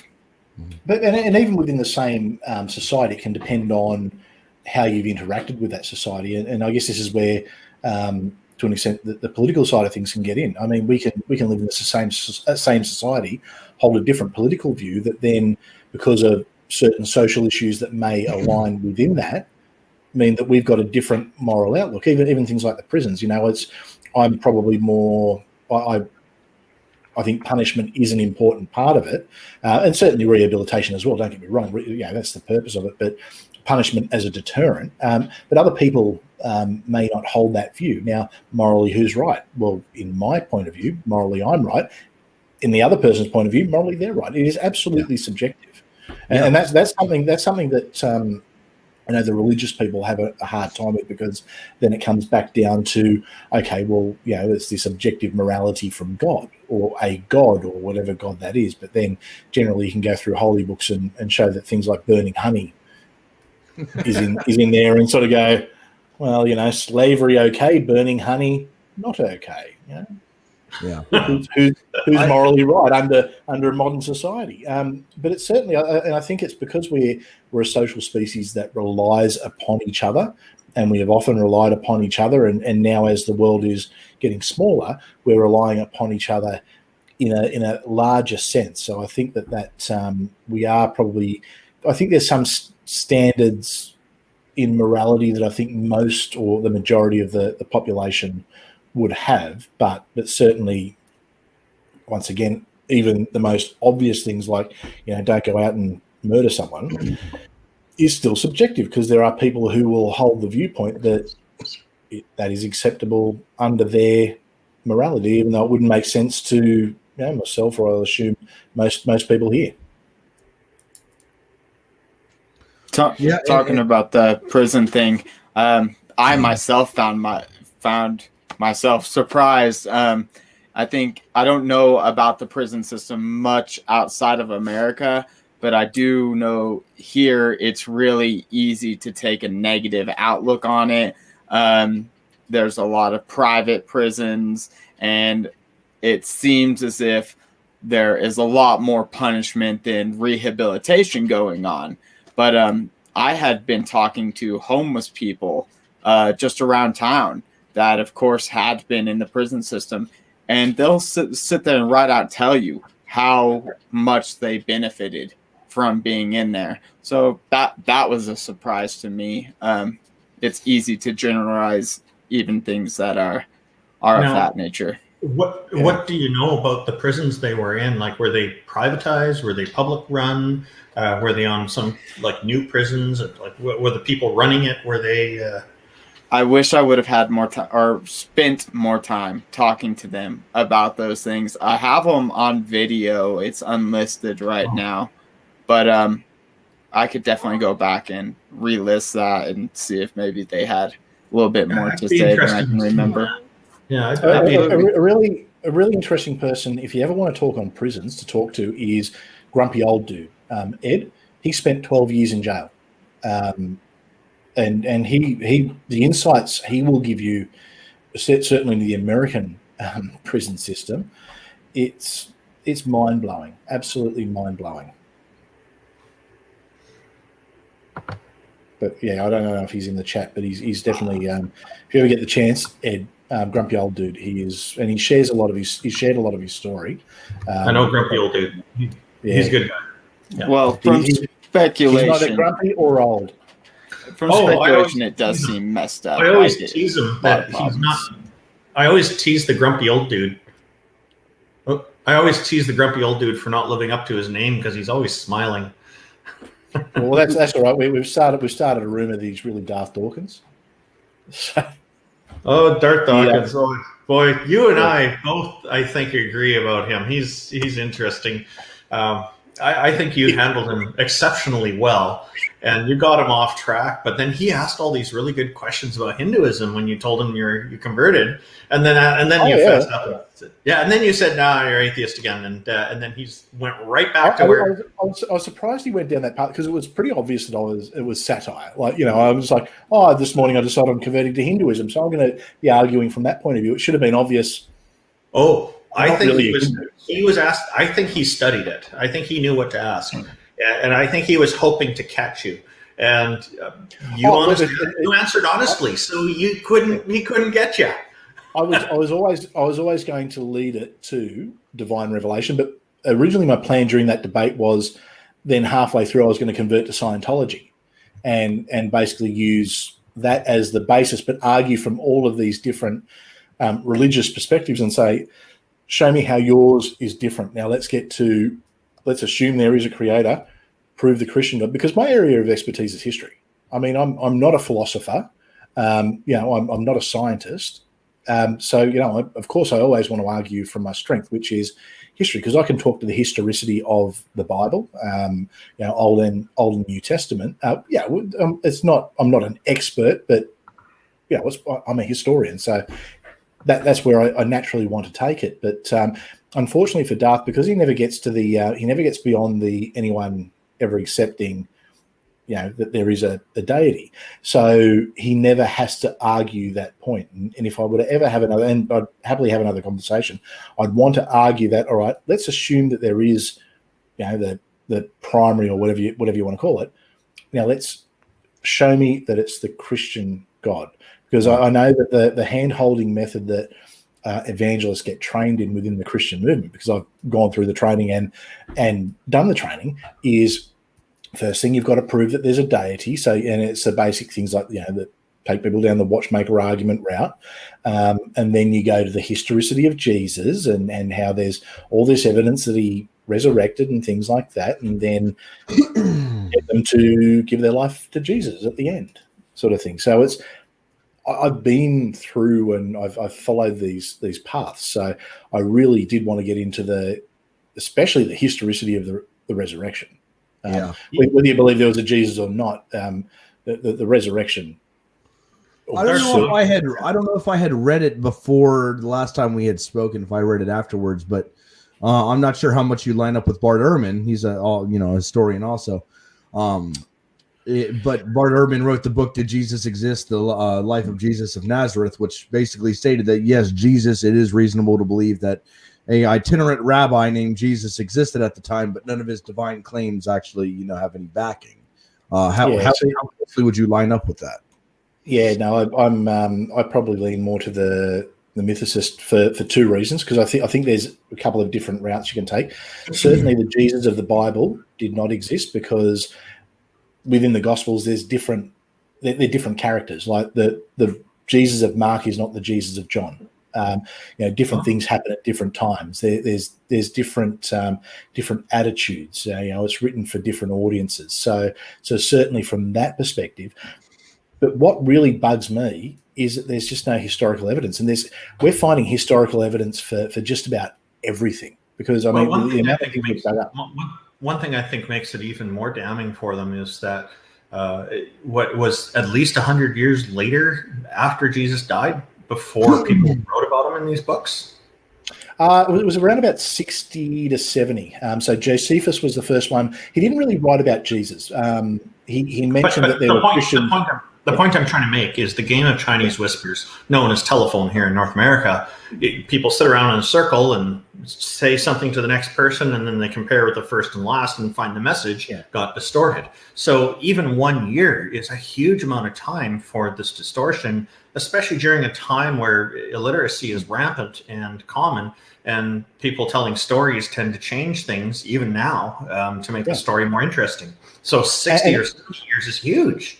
And the Romans, the Christians will often go to the Romans weren't good record keepers, but the Romans actually were good record keepers, and we have a lot of Roman history, a lot of Roman writings, a lot of Roman culture that we know about. But there's just a complete lack of any mention of Jesus of Nazareth until realistically probably about 35 years later, when the Book of Mark was written.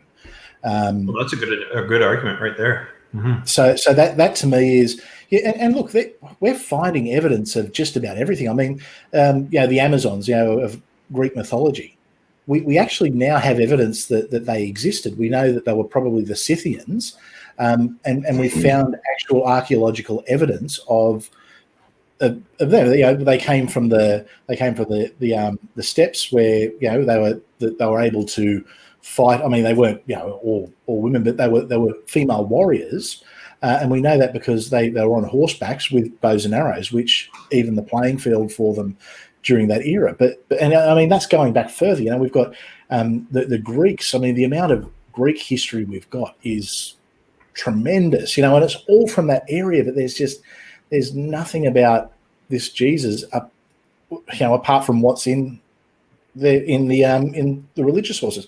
The other thing with Josephus as well is the early Christian fathers actually forged what was in Josephus, and we know that there was a forgery in Josephus because it's what was actually written originally in Josephus was that it mentions that there was this tribe known as the Christians who believed that their Messiah died and was resurrected. It's just saying that they believe that. It's like me saying, well, the Mormons believe that Joseph Smith was a prophet. I'm not speaking to the historicity of it. But then what actually happens is the early church fathers, around the time of Constantine, insert this, there was this man called Jesus, if he be called a man, who performed these wonderful miracles and did all these things and died and was resurrected, which is completely in a different style of writing. is not referenced by anyone prior. In fact, there's earlier church fathers who actually get a little bit upset at Josephus because he didn't mention Jesus. How could he not mention this wonderful Jesus? But even Josephus, I mean, we're still talking something that was written 65 years after Jesus would have died or thereabouts, because we don't know when he would have lived, because depending on which gospel you go off, it's different dates. So we don't know when he would have actually, so Josephus, 65 years later, in a time where there was not really a large lifespan, is not a primary source. And I mean, even Tacitus, who wrote about, as well, it's just sort of referencing, there's these Christians, this is what they believe. There's really nothing until into the 2nd century as far as writings go. Even the books of Paul, out of the 13, we think 7 were probably written by Paul. The rest, I think there's 2 that could go either way, and 4 that are almost certainly forged, attributed to Paul, but were not written by Paul. And none of the original writings actually mention anything to do with an actual human character of Jesus. So it's just there's too much that doesn't add up. Now, for me, if Jesus existed, I don't really care. If there was an itinerant preacher who wandered around, it makes absolutely no difference to my lack of belief or my active non-belief in the Christian religion. But it's just, it seems odd that we can, we've got details and writings on so many other prominent and not so prominent people in that era, but nothing on Jesus. Yeah. And then the different ways Jesus is depicted these days is so inconsistent between the different denominations of Christianity. It's just the stories continue to change even after they're already written in the Bible. So these people think it was well written beforehand, but they keep changing the story now and interpreting it differently. It's like, what? And look, everyone knows that from an accurate historical perspective, Jesus was white, American, and spoke King James English. I mean, we know that as fact. Oh, he was an American? He was white American and spoke King James English. Oh, yeah, King James English. It was the they all spoke King James English back in the day. But no, but you're right. There's so many different. They spoke King James English in the Middle East. Of course they did. Didn't you know that? Oh, okay. That's why the King James is the only one to use. And just in now, case. Are you talking about the first printing, also known as the Sinner's Bible? Well, there should only be one, and that's the one that's approved by the great religious leaders such as Saint Kent Hovind and other. I want to get my hands on that one because it's under the 10 Commandments. It says, "Thou shalt commit adultery." Apparently. Oh, really? Okay. Well, there you go. That's why it's called the Sinner's Bible. much friendlier version, isn't it? It was a misprint. There are a whole bunch of misprints in it like that. Yeah, but no, it's all. Yeah, there's some interesting things, but look, the historical liberties that have been taken by the church over the years. Yeah, I think, and Randolph, yes, I can see your messages. Oh, okay, good. Sorry, I just because I didn't see my own message. Now everything's all popped up. Okay. Yeah, it was doing that to me as well. Yeah, Randolph, you wanted to showcase this one message by Adam Wilder. I feel that prison doesn't really help people. As I've read studies, it has more negative effects upon a person. Yeah, you guys highlighted this. You guys showcased this earlier already. Yeah. I just saw your private chat popped up with you asking to do that. So I figured I'd pop it up again for you. Yeah, I figured that one was a late pop-up. Yeah. Oh, I see the links from you, Fad. They just popped up for me now too. Man, that that internet connection's really getting you. No, this is a StreamYard's issue because StreamYard's providing the chat. Okay.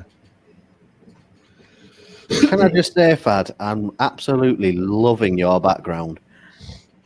Yeah, that's pretty cool. Oh, why, thank you. I like it as well. I thought about going with the monkey that sits right to my side, but this one's a little bit cooler. I created it yesterday. Hey, tell us about your avatar, your logo with got the horns on here. So the little seraphim here, or sort of seraphim, I told an artist friend of mine that I wanted a seraphim with an alien head. And this is what he sent me: a seraphim with 3 eyes, a third eye, an alien head with sort of Baphomet horns. And I was like, not only did you do what I asked, but you went above and beyond, and I love it. So I decided to integrate it into my brand. I'm also going to get it tattooed right here. I've been religiously acquainted or adjacent my whole life, of course, or else I wouldn't be getting a seraphim of sorts tattooed on me. But I am a agnostic atheist for sure. So should we call that art the inspired word of fad? 100%. I want to welcome Josh Archon, our archaeologist friend, to the chat. Joshua, good to see you, man.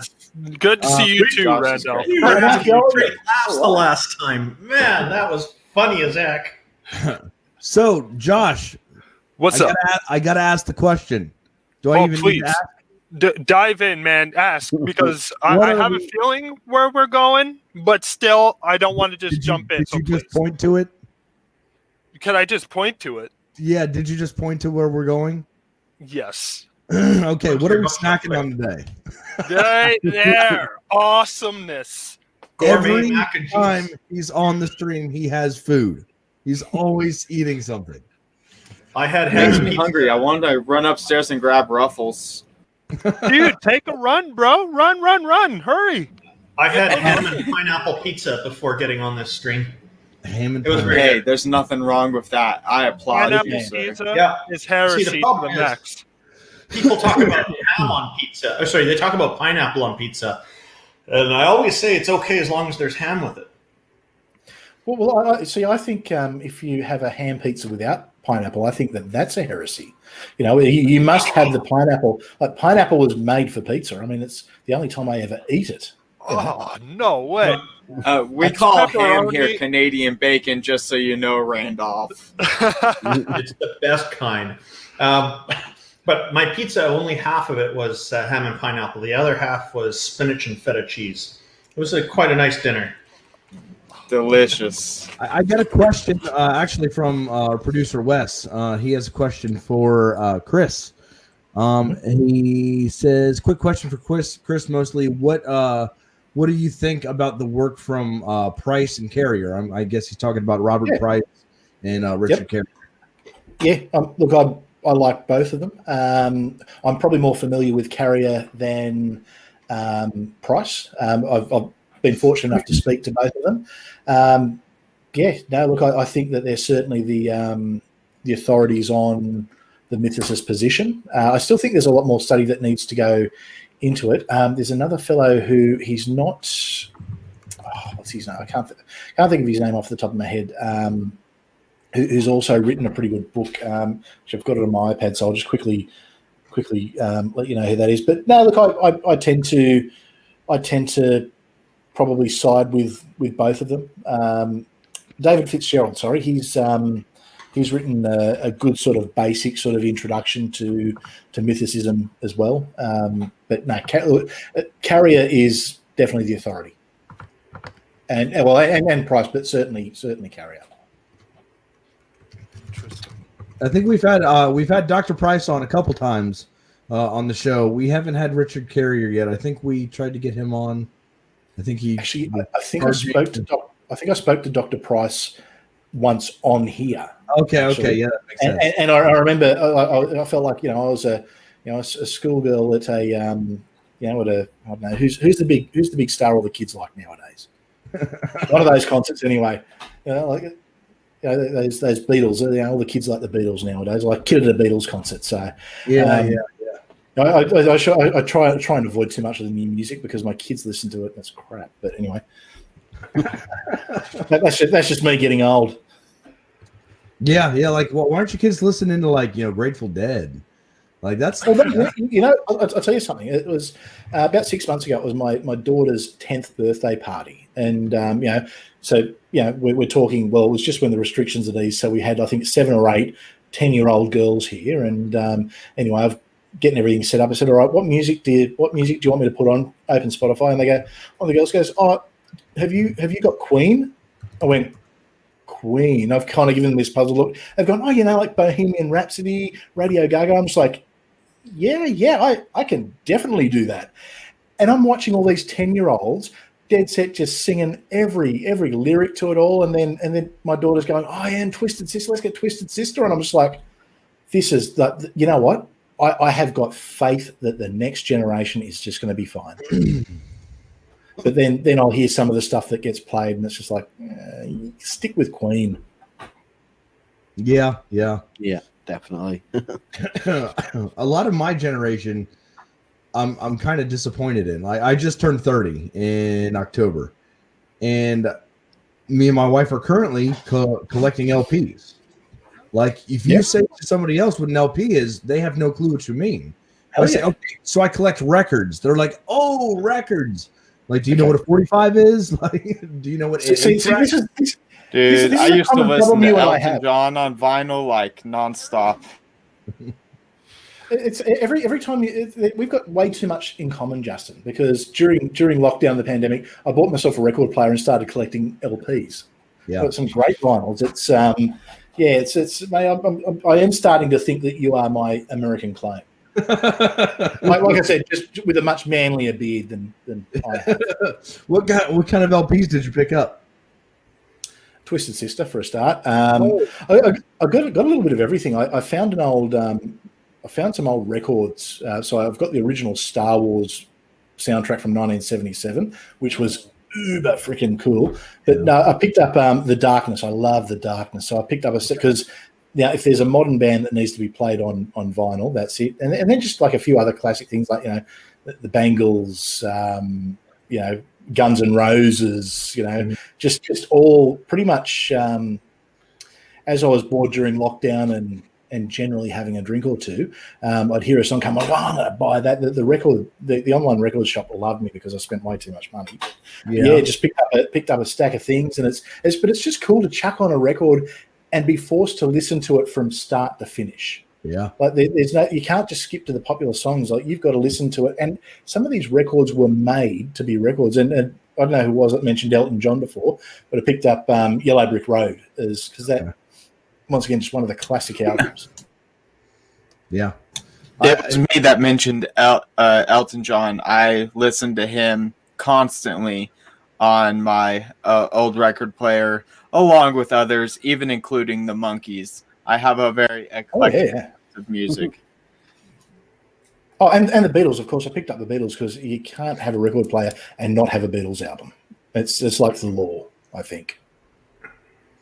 Yeah. I think so far I've picked up Johnny Cash. They're like greatest hits of Johnny Cash. Yeah, cool.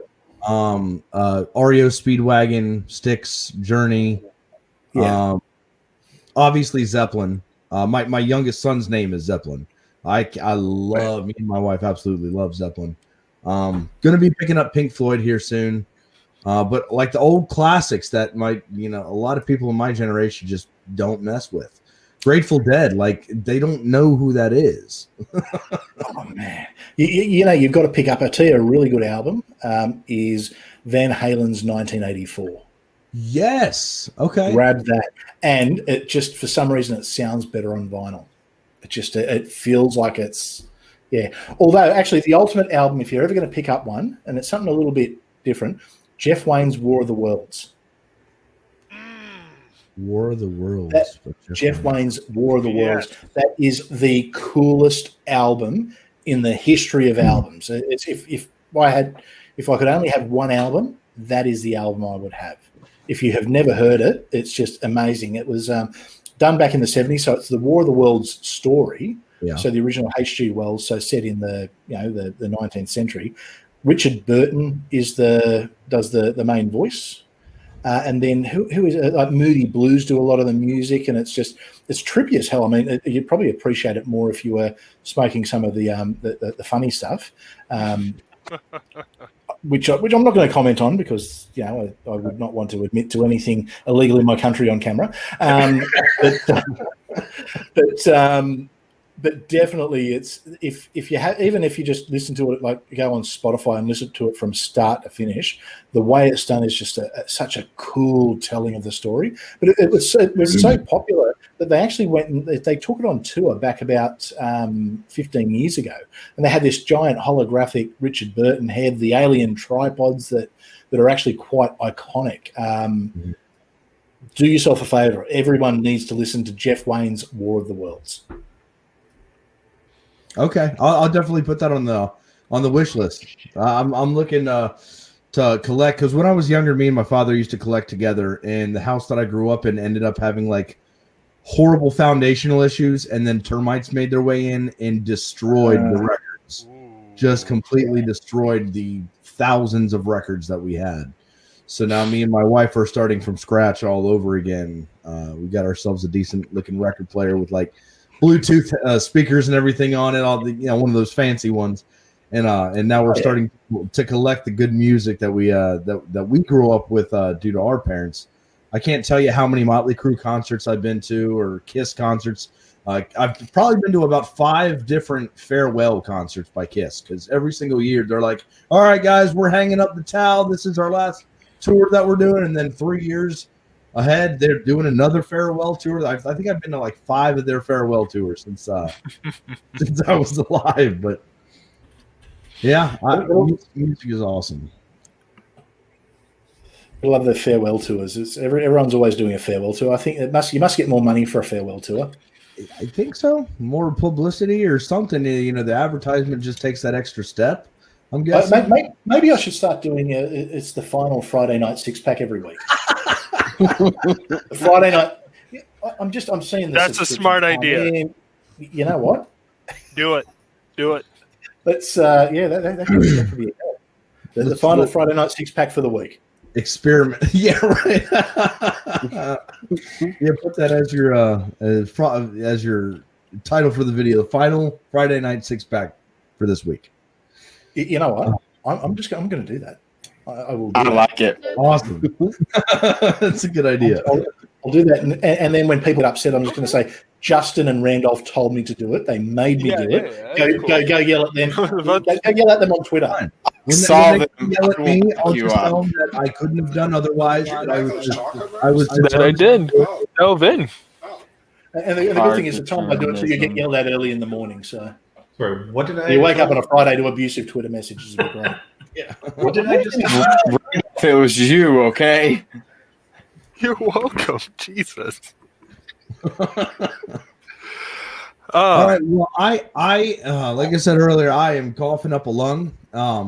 So I am going to first. I'd like to go around and once again have you guys plug your channels and everything that you guys are currently doing, and then I'm going to close down the show, and we leave an after party open for anybody that would like to stay after the after party and continue the conversation. I think I can trust you guys to get along. But thank you very much. Atheist We're not Pastor. getting any younger. We're all adults here. Thank you. We pretend to be. Thank you, Randolph, for being a fantastic guest for us tonight.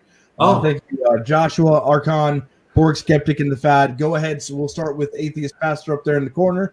Go ahead and tell us about your channel where we can find you.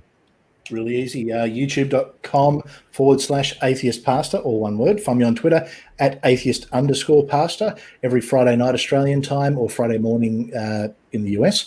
Friday night 6-pack, which is where a bunch of secular people get together, have a few drinks, and solve all the problems of the world one topic at a time. Sexy Bible starts on my Monday, America's North America. Sorry, Randolph's. Sunday evening. So if you want to hear the Bible read in a sexy Australian voice, my wife says it's sexy anyway, so she'd know. She's a good judge of character. But sorry, is it her voice? No, it's mine. It's mine. Oh. Sorry, you get me. Unfortunately, you get me. But like I said, anyone who has a sexy voice and wants to read some sexy Bible, hit me up. Let's do it. And a midweek 6-pack that is starting on the 4th of February, which will be Wednesday night in the US. So I am doing one that is, Wednesday night in North America. Naughty. So definitely, definitely keep an eye out for that. So there'll be something hopefully for everyone, but essentially my channel, it's just kind of, we take something seriously, but we just try and create a bit of a community space where anyone who is within the secular or the broader secular community can come and feel welcome and engage. Sounds like fun. All right.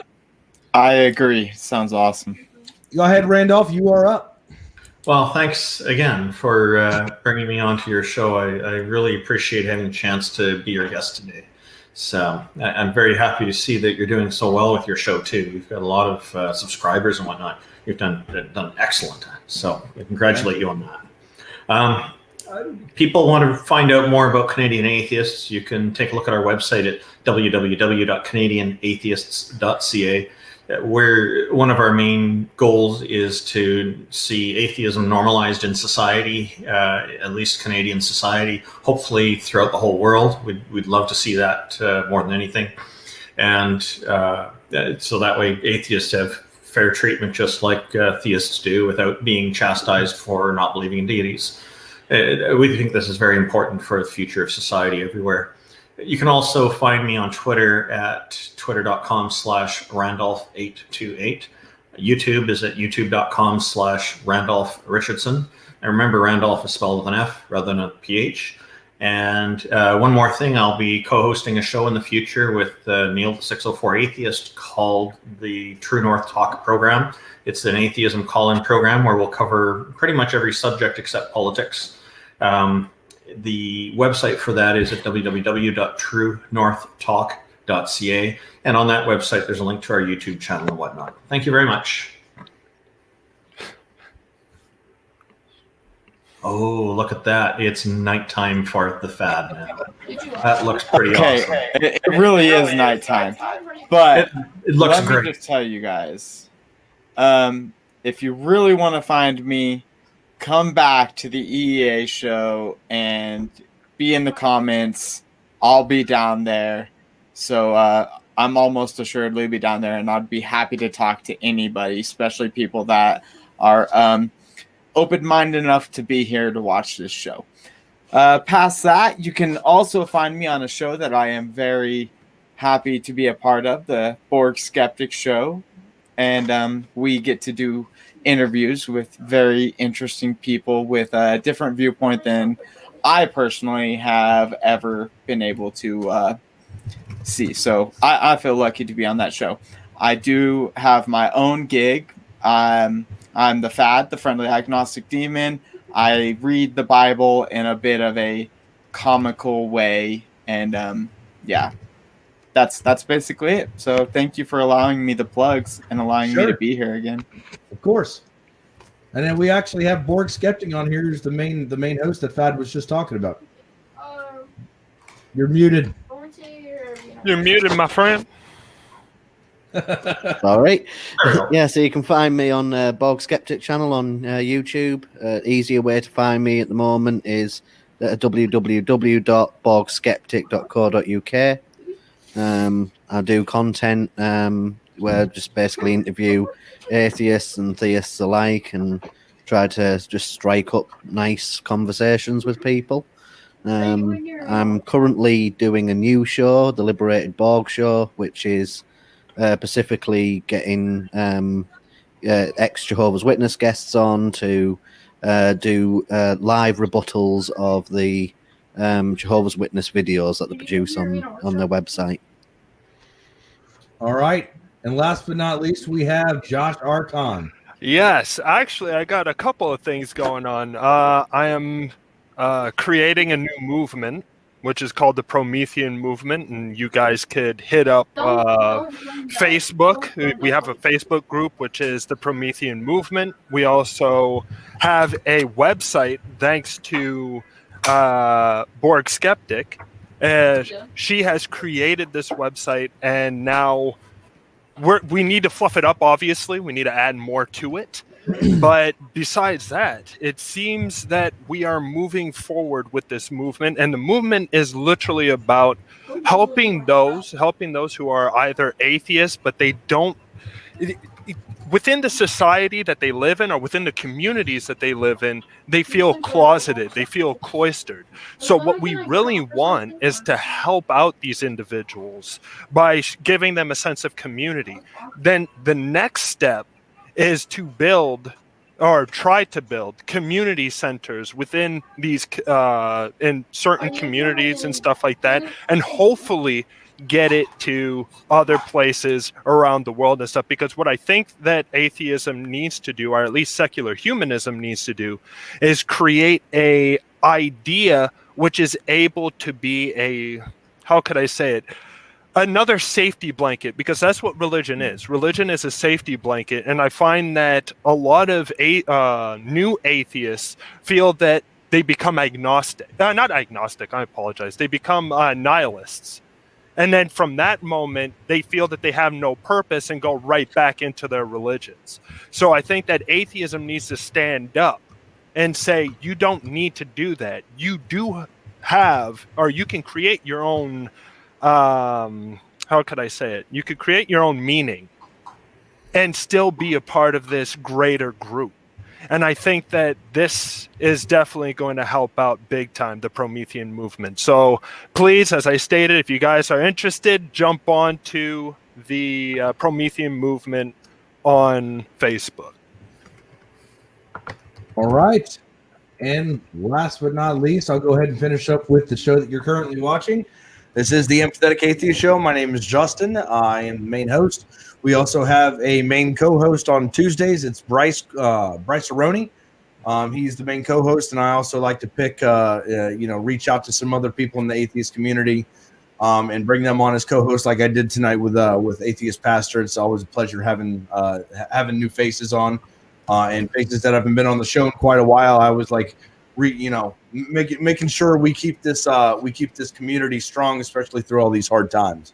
But you can find all of our stuff below in the description. If you would like to support the channel, you could either subscribe or like the video. If you'd like to support further, we do have a Patreon account. During the shows, we also have buymeacoffee.com to where you can make $1, $2 donations as a one-time donation rather than a monthly occurrence. You can do it that way too. But we also have Facebook and everything like that. And we will be able to get you some more content. So I appreciate everything that everybody that supported this channel has done. We're just at about 900 subscribers. I just saw that it will be reaching a year on April 21st. So I want to be able to hit that 1,000 subscribers by April 21st, and I think I might be able to do that within the next month. Hopefully, is get that 100 subscribers, and we'll be able to move this channel to the next step. We've already gotten an LLC for it, so the Empathetic Atheist Show is officially a company in the state of Ohio. So we got our EIN tax codes and all that stuff ready to go. So thank you guys for everything that you've done. I forgot to mention one thing, if that's okay. I'm going to be in a debate on the TART channel on the 18th. It will be that's the Atheist Roundtable. It will be about the 10 Commandments. So I'm arguing against them in case anybody's interested. Cool. Thank you. Yeah, sorry, I forgot to mention that earlier. That's another good channel to check out. They're a lot like ours. They do a lot of the same type of content, having theists on, figuring out what they believe, why they believe, and having good, fruitful dialogue with them, and do debates, do conversations, interviews, things like that. I like this channel, so go over there, check them out, show them some love. But thank you guys. We'll be leaving the room open after the show's done being live for anybody that would like to hang out. No obligations or anything like that. But thank you guys for everything that you do. Please stay home, stay safe, and let's make America secular again.